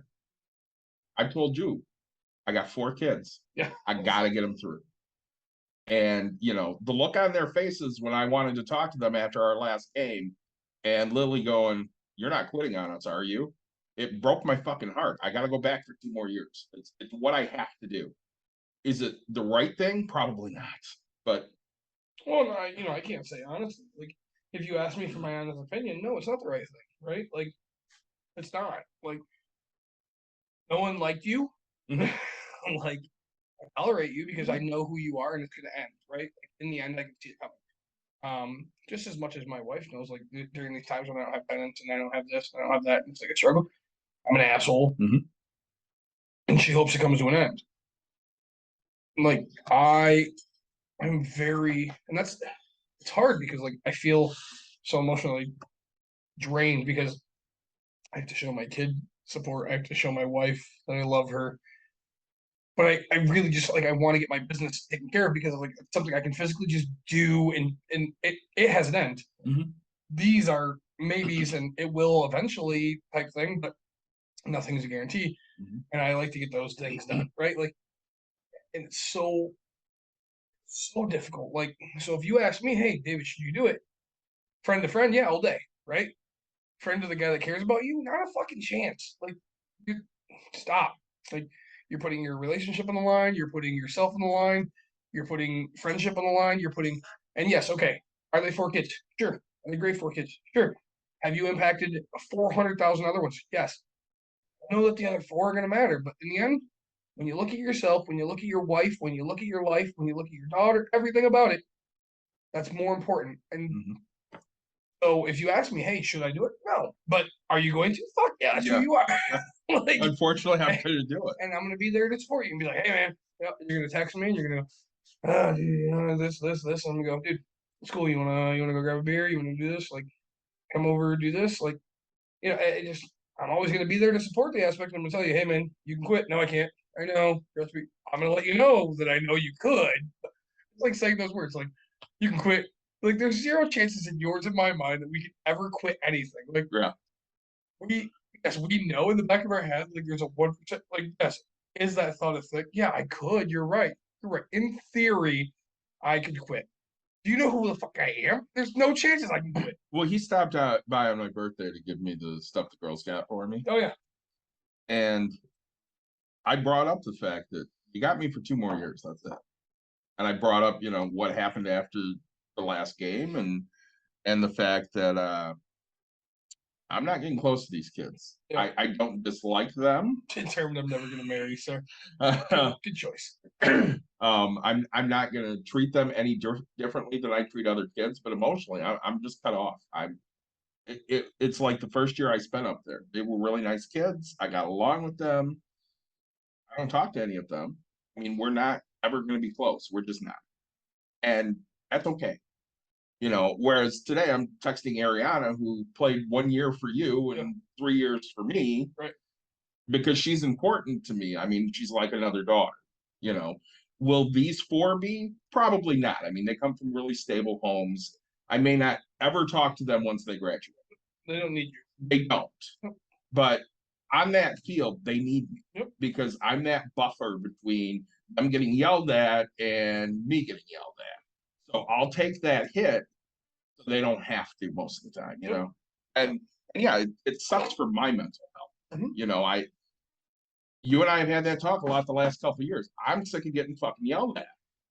And it's a pain in the ass. I talked to you on the way to practice one day this year going, did I ever yell at you like this? And you're like, yeah, no, that just didn't happen.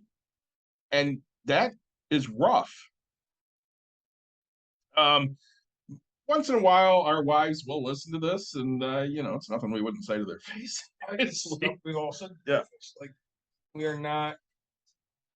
I'm not afraid to tell my wife how I feel. Mhm. Like, I mean, again, if she can't accept it and we can't have an educated conversation about how I feel, I need to change something, right? Like, Yeah. um, it's honestly, I think everybody looks at marriage in a different way, man. Right? Like, again, David's willing to risk his whole entire relationship for fucking softball, but that's what you got to do, man. I just gotta do it. It's Just given gotta me do a it. lot over the years. And in all honesty, I mean, I don't know if I can do two more. I mean, if next year's like this year was, I might just have to say done. Well, And I've been more vocal with him about, you know, the way he needs to act. yeah. I'm just not sure he's really listening. And again, he's a good friend. We've been friends for a long, long time. Yeah. But you need to treat your staff and your kids in a different way than what you're used to at Well, this point. I mean, it was hard for me the year I coached for you because I'm so used to being a head coach, Yeah. just as much as you are. And I mean, I go get drunk at my bonfire, and I'm like, fuck, I don't know why I'm coaching for David. I'm not doing anything. This guy's just fucking. He just gave me a job because he wants to, and I could be doing so much more in my life. And then God comes and tells you, hey, Nick feels like he's not needed on the team. You're like, hey man, what do you like? You want to go hit balls out there or something? I don't even know. I ended up taking outfielders and stuff like that, and I was like, great, give me something to focus on because you're over here pitching like crazy, and I'm like, dude, David's pitching. I'm like, fuck, I'll work with anything. You had already built such a great relationship with these kids. It's like, nope, I'm gonna work on hitting, and I'm gonna work on. It's like I have skills to hit. I'll watch your hips twist all day and tell you how much your timing sucks. Yeah. Well, and I've always been that type where I'm just going to jump in and do shit. Yeah. And honestly, when I'm up there, I just wait for him to tell me what he wants me to do. Well, and why it's so difficult because you and I are both like, let's jump in, and then yeah, all right, it's tough taking a step back and not being the person in charge. Yep. But sometimes it's also really nice not being the person in charge. I coached bowling for a few years for varsity, and it's great because you get to make the decisions. And I yell at my staff. I didn't yell. Hey, now let's have them work on sevens and tens. I get they want to work on strikes and not complain, but they'll thank me later. All right, and you just support me on this. All right, sevens and tens. Low. Hey, good. I'm glad you brought it up because that means we're gonna do a low man game because they're tired of just shooting at them. I can't see that they're annoyed shooting at them. Let's do a game. Let's change things up. Let's do it because as a head coach, you're so focused on getting them better, not how you get them better. If that makes sense sometimes. Yeah. And I'm not Division I collegiate, or pro. Hey, I mean, God, I don't even know why there's pro coaching half the time. It's these guys know what the hell they're doing. They really do. You tell me what a first base coach is supposed to do in pro level. Stand there and talk to you. Well, spit seeds and tell the umpire how dumb he is. Yeah, right? basically. They're not telling you to go to second base most of the time. 95, not 5%. He's really worth that much money because that's my dream job. People ask me all the time, hey, what's your dream job? And I'm like, first base coach for fucking right. Nobody ever gets mad at you. I've never heard any person go round it, right? Turn and look, no, it's just these guys literally know their gaps. They know everything. I don't know. The only time you're giving direction is when you're at third, and that's because they can't see where the fucking ball is. Fact. If they can see where the ball is, they don't need you. Yeah, the same. No, I don't know. That's my dream job, I think. But I'll never get there because I don't have daddy money or people that have played pro or they'll think I have no knowledge of it. Yeah. Would be nice to just hang out. Right, wouldn't it? I don't want to be bad, but it's too much work. First base coach, I've put so much thought into it, right? A lot of them throw BP too. I can do that. First base coaches? Yeah. I mean, I don't really want to. I can get a machine and feed that. I don't actually want to throw it. Yeah. I'll do it if I have to, but I don't know. I mean, I think really that's my position. Yep. All right, you. I got the you down, man. All right, way to go, you. Hey, what do you think for dinner tonight? You buying? Hey, cool. Yeah, that's the conversation at first base. Take a second here on this one. Yep. First baseman, your shoes untied. What? Yeah. Oh, son of a bitch. So yeah, unfortunately, I don't think there's any real good answers to how we get through these things other than just fucking taking some time and talking about it every once in a while. Even when we're a financial podcast that didn't talk much finances at this point. It's okay. I mean, we've done that for the past few weeks. Yeah, and sometimes life gets in the way. We talk because we want you people to understand that we're just normal two guys that happen to do okay in life. You've been broke. I've been broke. I've never felt the adult struggle of broke. I have Felt the childhood struggle of broke, right? Like, and I think that's what makes us different. Like, again, 10 years difference, right? Because like my 10-year different, like you were broke 10 years ahead of me, but like it was a different stage of life. Yeah. Like I couldn't go do things and you lost things. Yes. Right? Like, what I lost is, nothing. Like I had to go work for my first car. You kind of were handed yours because, and then all of a sudden, like, hey, oh shit, like I didn't learn how to do this. So, I don't know. I think it's just when you look at it, we are people who are just like everybody else. Put our pants on one leg at a time, baby. I don't wear pants. Shorts. I put my shorts on one leg at a time. Can't say I do half the time because my back hurts, so I like step in both of them and like bend down and pull them up. But I do take one step at a time. I'm so happy I don't work a real job. Yeah. I mean, it's a real job. It's a real job. Just like I'm at home. I don't have to go to an office. I have to have an in-person meeting next Tuesday. Yeah, that's the look I had too. And my boss sends me and Christy a message and she goes, well, we could do this in the office or maybe we could do this at a restaurant. And I'm like, I don't know how we can do this at a restaurant, but we could do it at break room therapy. So we're meeting up here. Go ahead and read, Nick. All right. Do I have any financial tips for me? Haven't started earning, but if I do, how much should I save or spend? I'm in my 20s and I'm a Nakamoi. Muay Thai. All right. Yep. Athlete. There's not much in it, but I leave it. You like it? You live at home? Your parents like you? Do you like your parents? Right? Like, again, it's very hard for us because we're in America and your culture might be different. Because I'll tell you what, there's some people here who their parents will let them live with them until they're 175 years old, and then there's some parents who are literally like, "You're 18, get the fuck out." I don't know. I joke and say to my daughter, like when she's 18, she's on her own. Like, bitch, yeah, that's right. She's an adult at that point, and she buys a good lift and lives her free. Right? Like, you're an athlete. Like, are you, so like, and that's I have no problem with people wanting to chase their dreams and being an athlete. Like, but one thing I tell people all the time is, okay, what are your goals with it? How long have you given yourself to make yourself the financial amount of money that you want to make? Now, if you're not going to make huge financial money, are you okay with that?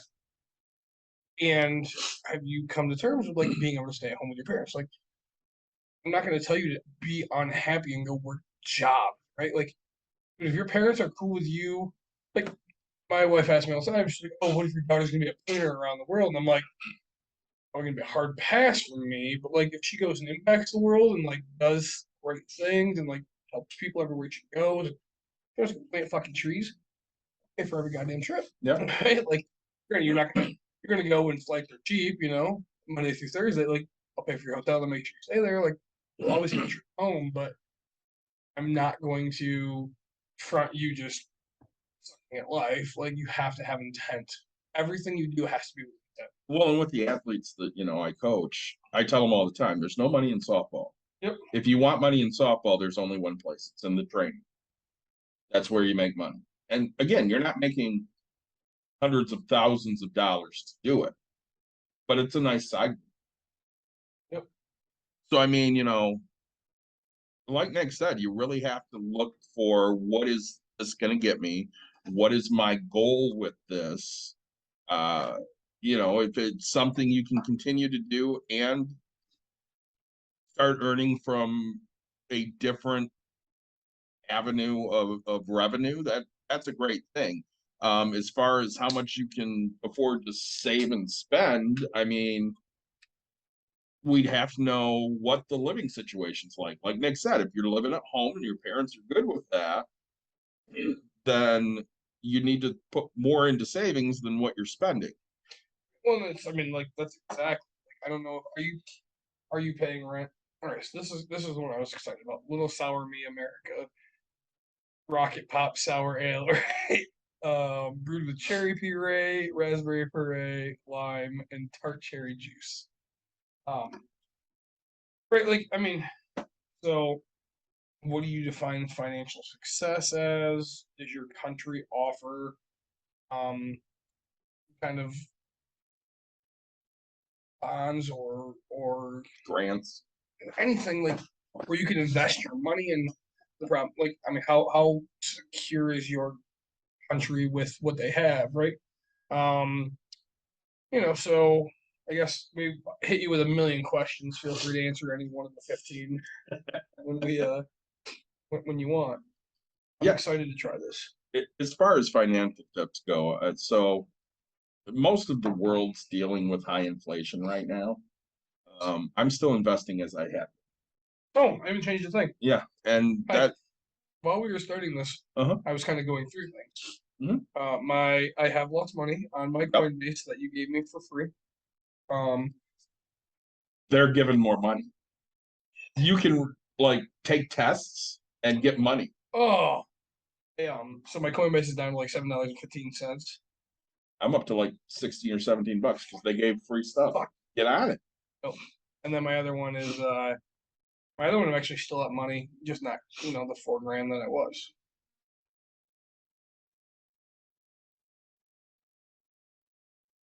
So we should probably read this out loud All right. instead of just for stuff.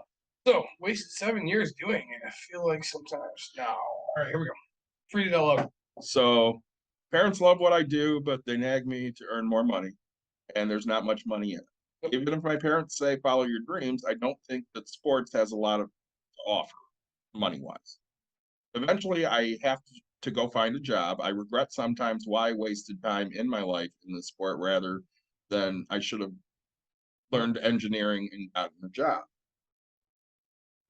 So you sound like me, right? I mean, Yeah. I was a very big bowler. I went to college for a bowling scholarship. I now have their issue that like I went from bowling 7 days a week, being passionate about it, to being married and bowling 1 day a week, and I don't even want to fucking do that.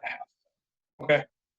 There's no, and even if I went pro, there's No money in it. no money. Like one of my good friends, his son just won the regional, and that was $2,500.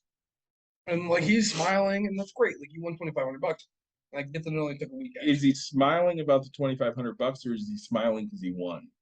Like exactly, but like I don't know if I can flip a house, and if it takes me 10 months at $25,000 profit, I've done what you've done. And okay, people will be like, oh, if he does it every week. And I was like, yes, if you're first every fucking week, that's 10 grand. I'm flipping a house right now, and I'm gonna do more than that. Like I didn't, and in theory, all I do is make decisions. So do you hate it because you feel like you're not financially where you want to be, or do you hate it because you're just tired of doing what? Like, ask yourself that question. Because once you lose a passion for something you've had a passion for your whole life, it sucks. I tell you what, I used to be the biggest bowler, passionate about it. When I sold bowling balls, man. You know, but I refused to let my daughter get into it because I lost that. Like, I've lost that passion. I've lost that care. Your parents want you to do it, but nag you to earn more money. So now here's where I come with Nick awesome ideas, because these are free and for you and you only. Um, if you love what you do and you're good at it and want to maintain that passion to be good at it, okay. So here's where you need to take yourself, and you need to start marketing yourself, right? You've wasted too long. TikTok will pay you, right? If what you can do is put it into an awesome thing, right? Like I don't care if you're kicking fucking watermelons, destroying cantaloupes. I don't know. Like I can't market for you. I'm not going to. Any shit ton, and I'll do it. The other thing is like, do you market yourself? Like, can you teach people how to do what you do? Like, in karate, there's a dojo, things like that. Like, can you open that? Is that something you want to do? Do you want to teach other people? Like, make videos, make how-tos, do these things. Like, with the internet and with marketing, there's so many things that you can do to start making more money, right? You found us, and so you know that you can get content out there, right? We're putting content out there.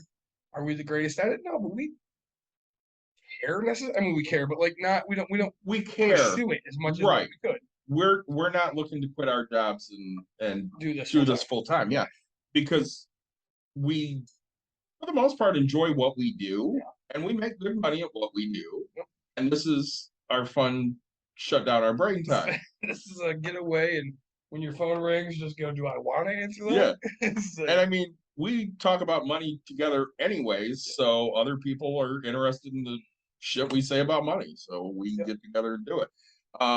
And you brought up a great point, Nick. With the internet, there's so many opportunities out there to market yourself. So, I mean, if you're good at it and you like doing it, find a way to market that. If you want to still have a piece of it, find a way to teach it. The question is, what else are you passionate about? Because I'll tell you right now, you can get a job and do a job, but that doesn't necessarily make you any happier than, doing what you're doing right now. I have a job. I lucked into what I'm doing, and I like what I'm doing, and I get to do it where I want to do it. Now, before Nick was full-time real estate, he had a job, which he did enjoy doing, but he was very vocal about the fact that he didn't need to be at that job. He could go do other things. And they got sick of hearing that, so they said, well, you can go do those other things. You don't need to be here anymore. mhm. And now he does other things because he can.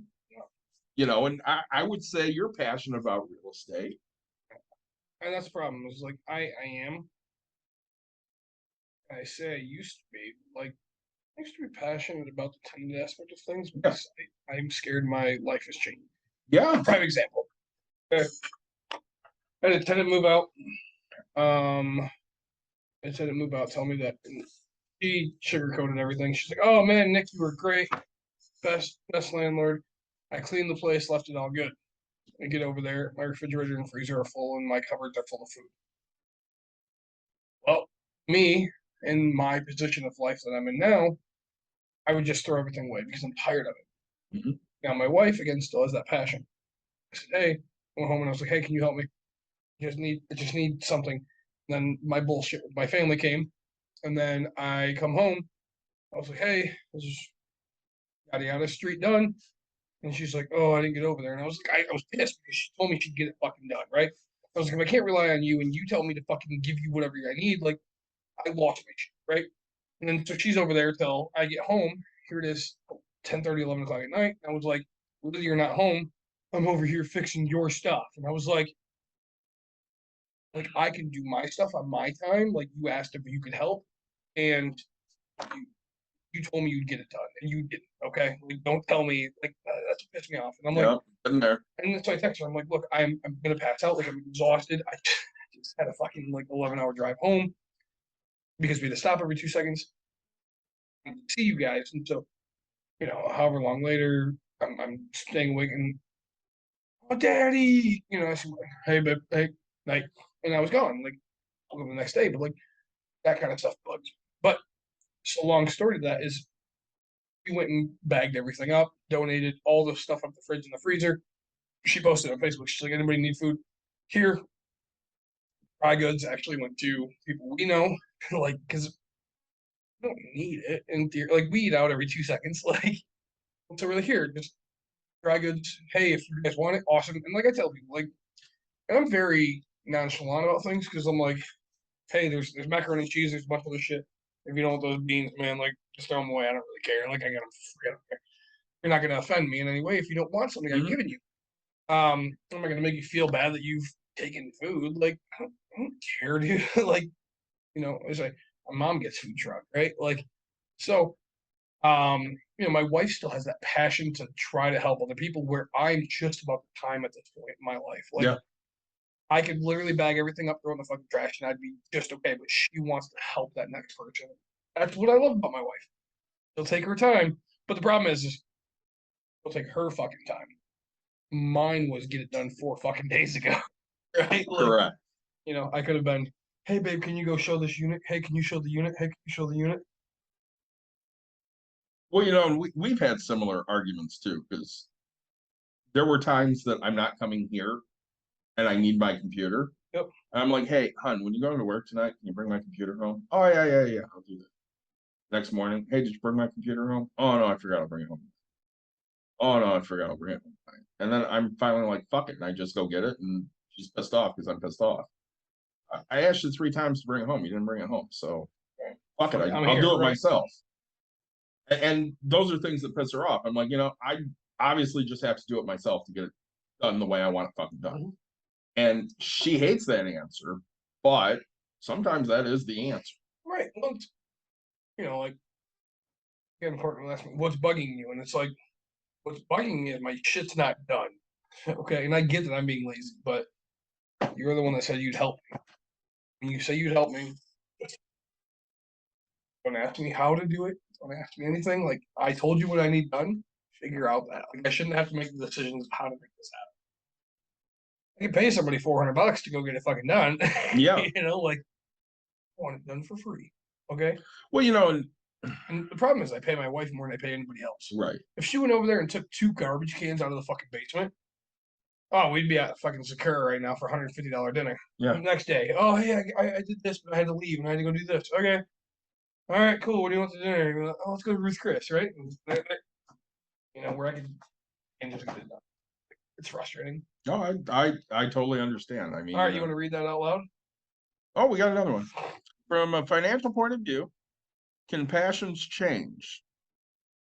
Like, I'm into sports now, but if I get fascinated with something else, which has more money in it, and I want to do it, but I need to leave what I was doing earlier, does it work? I've been thinking about studying about cybersecurity. I get scared that there will be a lot of younger people who have advanced in this field, and it will be much tougher for me to catch up on because they will have many years of advantage over me in this field. So here's my take on it, because I'm kind of the resident IT guy around here. That's something. Computer work is something that's not going away, and it's not going away anytime soon. And cybersecurity is extremely lucrative if you're good at it. So if it's something that you have any type of experience in, or you're good at, or you're a quick learner when it comes to, programming and using a PC or even an Apple product, I would assume in India, you have similar to what we have here. I would definitely look into that. And unfortunately, yeah, if it doesn't leave you with time to do what your current passion is, you're going to find out. I mean, you said you're in your 20s. Let's just say you're 25. You're going to find in 5 years, you're very different than you were now. Nick and I had that conversation at the beginning. He's 10 years behind me because, we're 11 years different. I just turned 45. He'll turn 34, I think, later this month, possibly. So my passions the last 10 years, yeah, certain things have changed. Certain things have not. I've been a softball coach for 20 years. I'm probably going to do it for 2 more. I may do it after that. I'm just going to do it in a different situation, because the situation I'm in now is, going to come to an end. That's something I did because I enjoyed it. My daughter did it, so I got into it, and I don't make any money at it. That was coaching here is not where you make money. If you're in a pro sport, sure, you make money, but high school, college, you're not.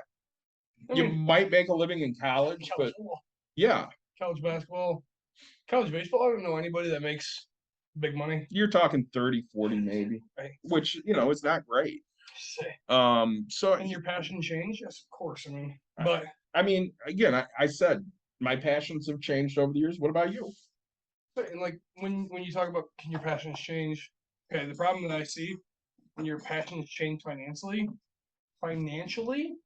you change as a person as well, right? So, by that I mean you become so focused on money or Friday night, right? Like it's going to depend on who you are as a person.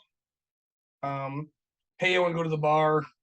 I got money. I got we're doing this, but then when you're back to work, you're just grinding away. You don't want to talk to people, so just be careful when that happens. So, um, I think there's a lot to do. Sorry, cybersecurity. David already talked about that like crazy. Um, don't worry about the age aspect of things. If you actually put a passion into it, you're going to work really hard at it and you're going to be successful doing it. So I wouldn't worry about it at all. What part of India are you from?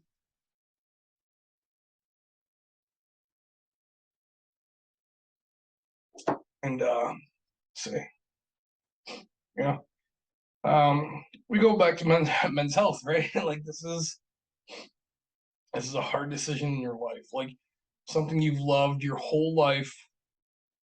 You're thinking about giving up just to go make some coin because you feel like that'll change everything. Um,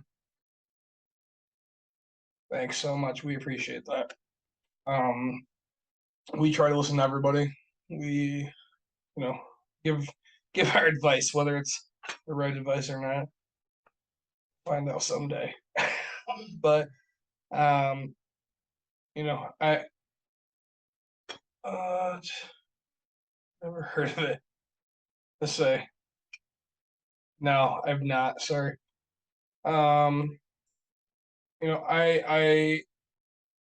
I think really, if your parents are proud of you and you're passionate about doing what you do, figure out how to market that, right? Like again, make videos, do it in big ways. I don't know, like there's gotta be like something, make a say make a movie script here in the US about it. Um, what's the movie I'm thinking, The West Side Story, right? Which is Sharks and the Jets, and then they have the Hispanic version.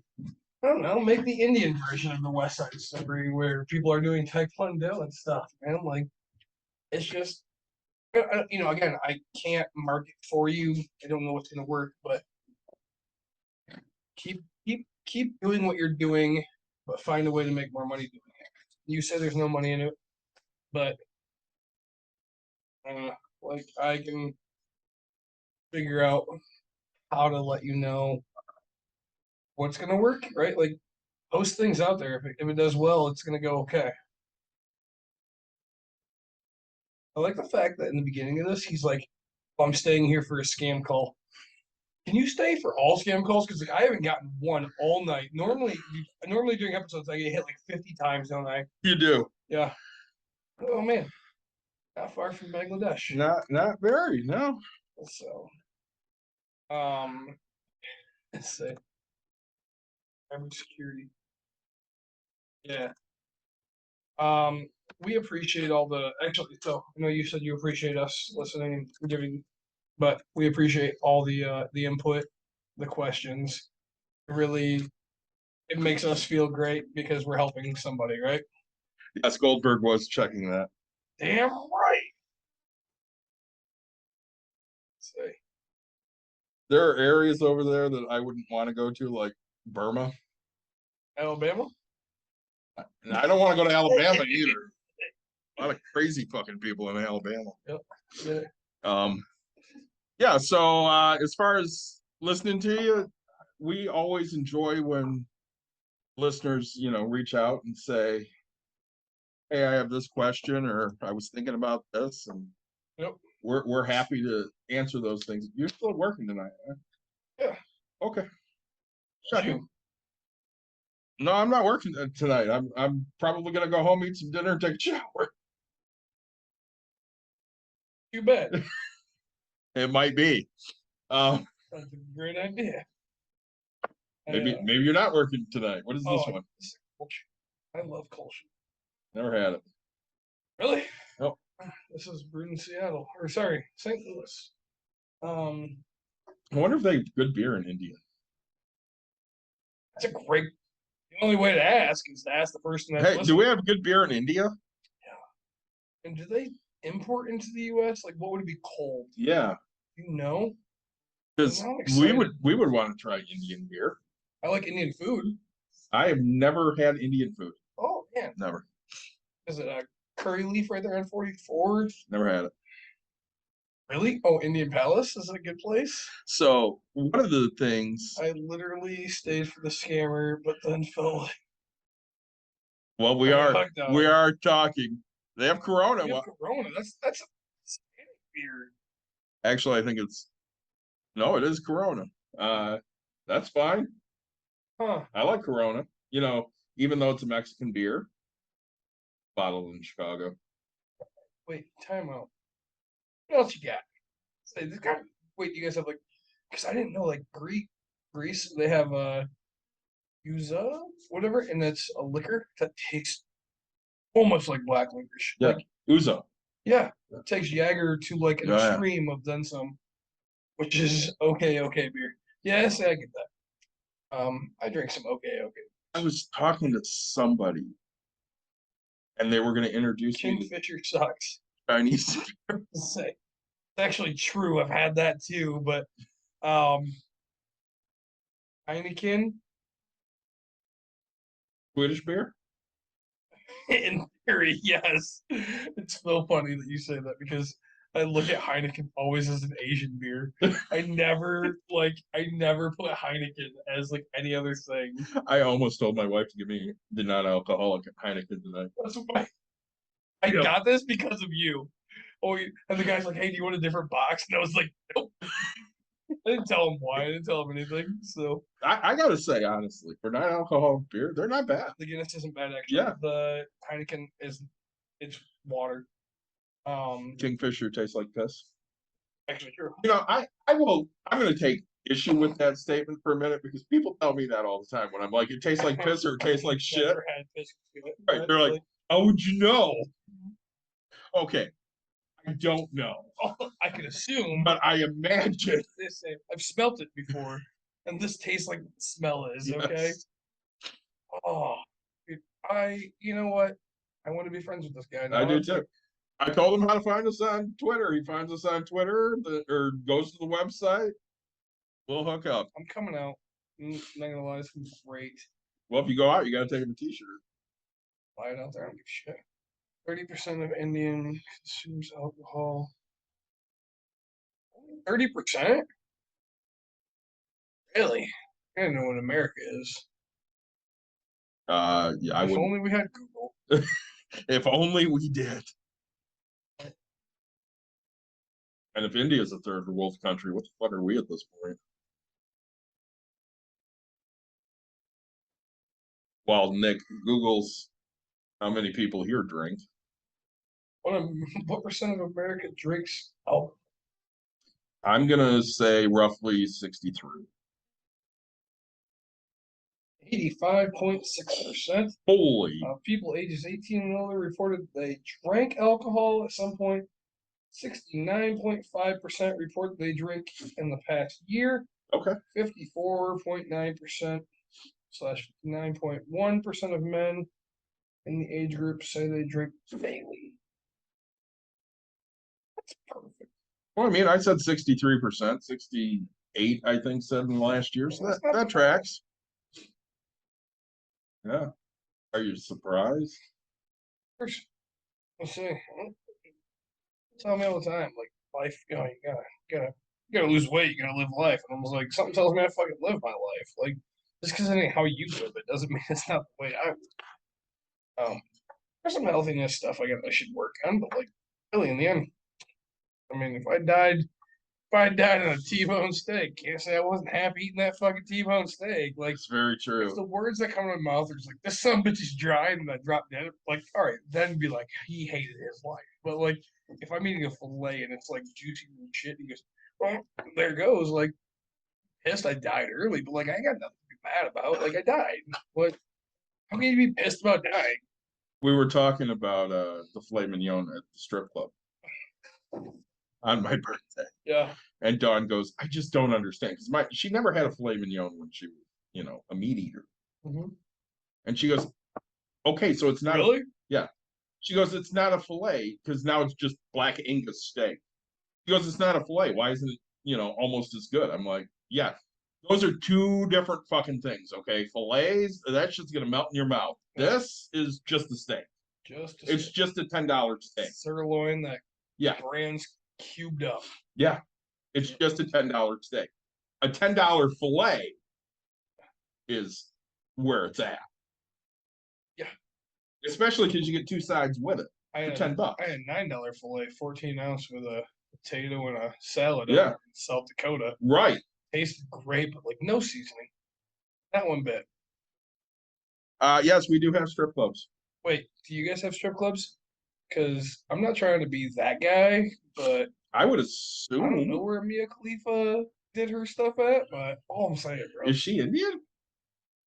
I thought she was Middle Eastern. I thought she was my people. Really? I did. I don't know. If there was just a magical Google machine that could tell me. It's gonna be the most racist thing I've said on our podcast. Way to go, me.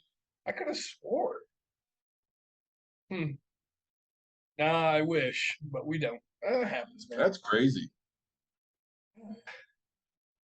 Mia is from Lebanon. You'll see, she's Middle This Eastern. dude knows it He like does. that, like faster than we can Google. I'm proud of you. It is definitely faster. It's still stuck on our website. Dude, we're not mad. We're impressed. Let's say.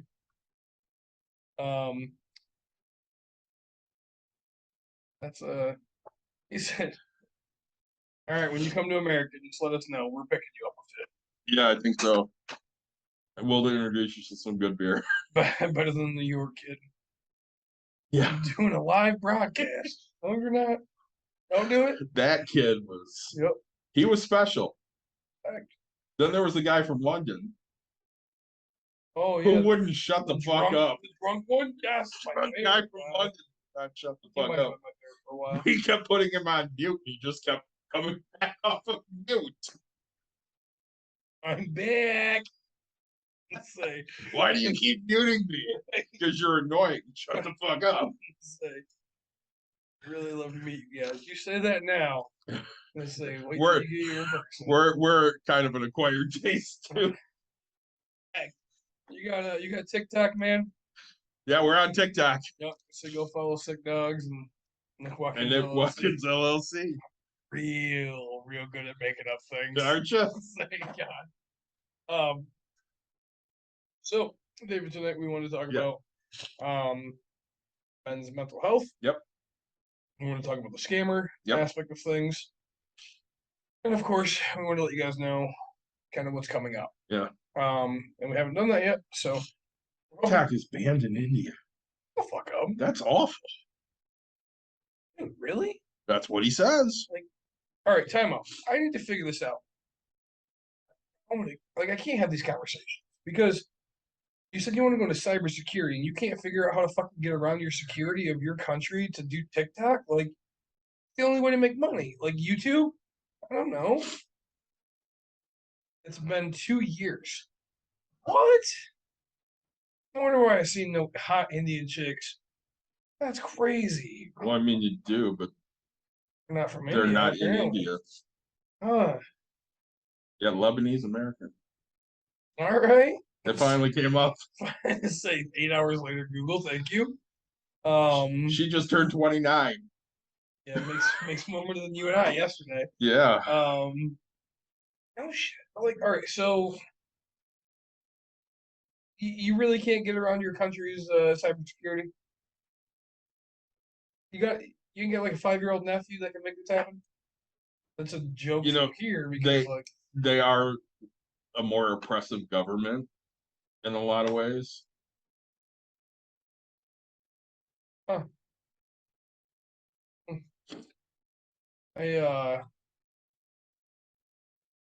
You know what? Like, if you ask me, what do you ran by? Sorry. Is it because it wouldn't be a president? It's been banned since June 29th, 2020 over national security issues. What the hell are your national securities? I can use a VPN, but it's criminal. And I'll be thrown into jail for 6 months if I use any Chinese apps. Yeah. Oh shit. Don't get thrown in jail. Yeah, it doesn't seem good. Like, and don't use a VPN because nobody needs that. Do you know what a VPN is?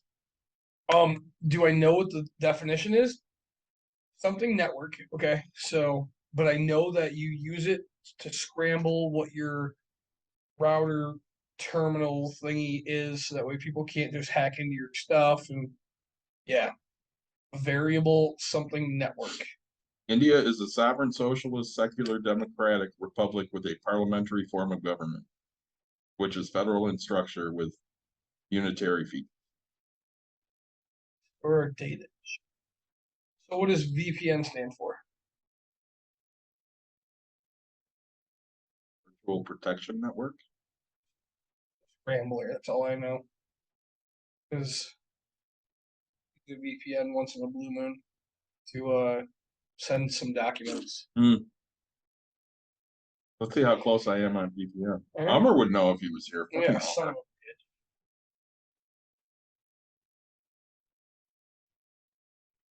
Virtual private network. That's why I said private. It's a virtual private. He be ya. Man. All right. Do you have YouTube? Yeah, is YouTube allowed in India? Let's see who answers this first. Oh my gosh, we're about to go TikTok live. Well, you don't have TikTok. That sucks. You can watch Twitch. Wait, can you? Why don't you can get money off Twitch? Dude, stream on Twitch. Yeah, of course. seriously. He says, yeah, of course, YouTube. Oh, because we would have thought, yeah, of course, to fucking TikTok. Okay, buddy. I'm sorry. This is crazy. So like, make videos, edit them, have you like kicking, dude. If you do a video of you beating Chuck Norris's ass, everybody in America will say it's a bullshit lie. But people in India might be like, "Oh my god, it's the greatest thing ever," and marketing like a genius, and then like just have Chuck Norris kick your ass, dude. Like, and then send that to the U.S. Great, like just one hit wonder. Boom. Yes, Twitch, but don't have Indian server and Twitch, and don't get ads. And Twitch donations will help. Donations do help. I don't think donations help all the time. How much money are you looking to make, brother? So while he's answering, I did share another TikTok with you yesterday because that happens. Jay was riding some scooter type thing and fell flat on his face and was fucking. Really? I did. Yesterday? Yeah, yesterday after I that. could have swore I watched stuff today. Huh, that's weird. Positive I sent it to you. All right. Gonna say something else too, but now I forgot what the fuck it was. Probably wasn't very important. So, anything else we need to hit?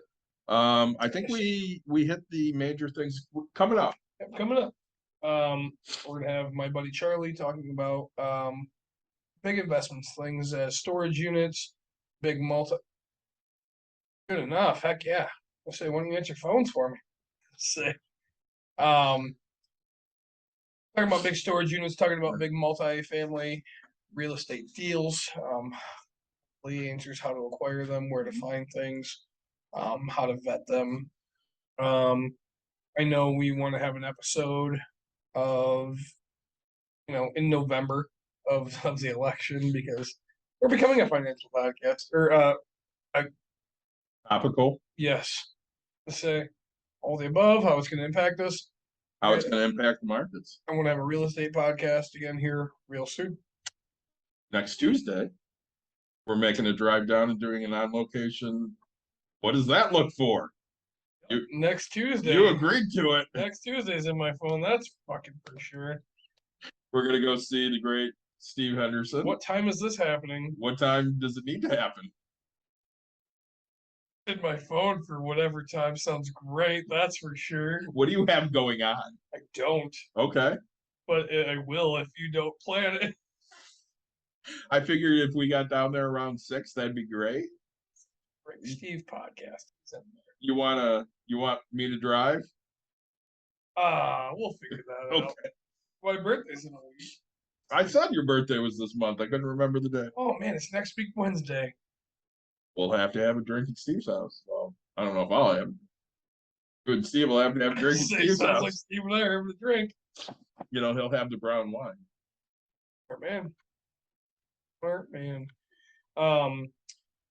If you guys have any questions, concerns, I know honestly, like, so at this point now, Sly, we're gonna start looking up stuff for India and see how we can make you More money. $500 US. I don't know what your conversion rate is. Like now we're gonna start to be like, hey, what's conversion rate? How can we make this? How can we do this? Who's the richest Indian you know, and how did they make their money? That's what I always tell people.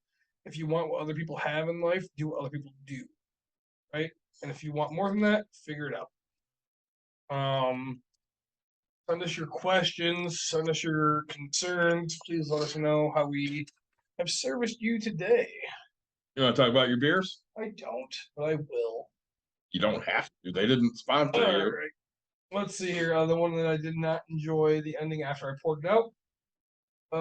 Collective Art Strawberry Pina Colada Sour.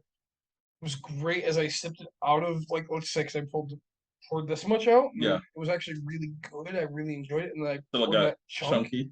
It wasn't, like, me mentally don't care about the chunk, but, like, it just all blended really freaking weird. Yeah. Actually, the Passion Seeker Pineapple Passion Fruit Guava Hard Cider from Blake's was pretty good. Blake's makes it great, They do. right?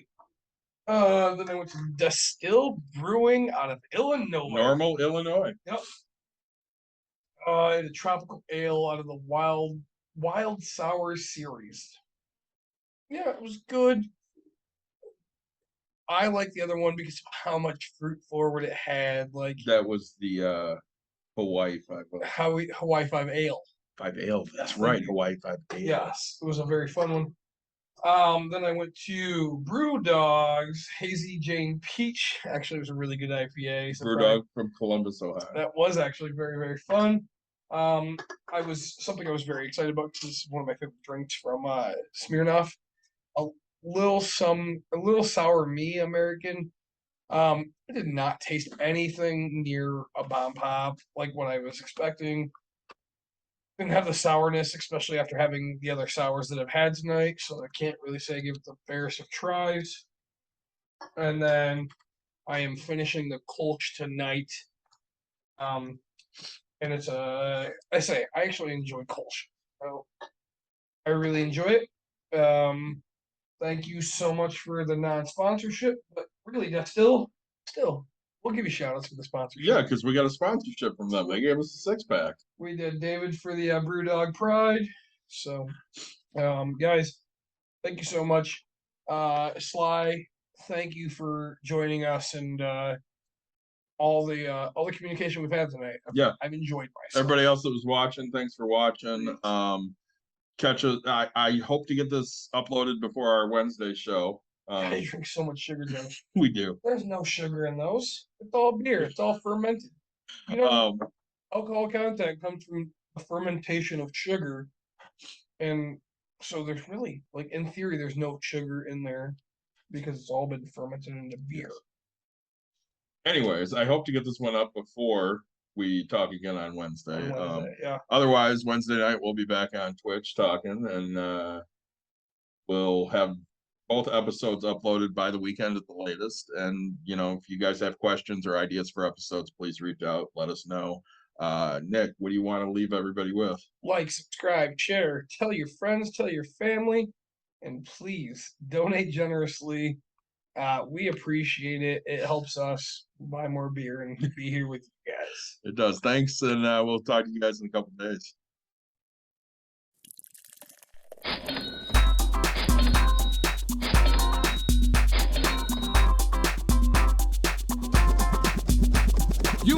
dialed in. To Bucks and Brews, you might hear something You can use. like tips on your cash or tips on the suds. You're gonna want to The use. smarts of these stuff. Cause they know the brews. And they know the Bucks, and they know they can't help the stubborn fucks. So listen up, cause shit's not funny. Save yourself some Beer money. Bucks. and brews. Bucks and Bucks. brews. And brews. Brews. Bucks and brews.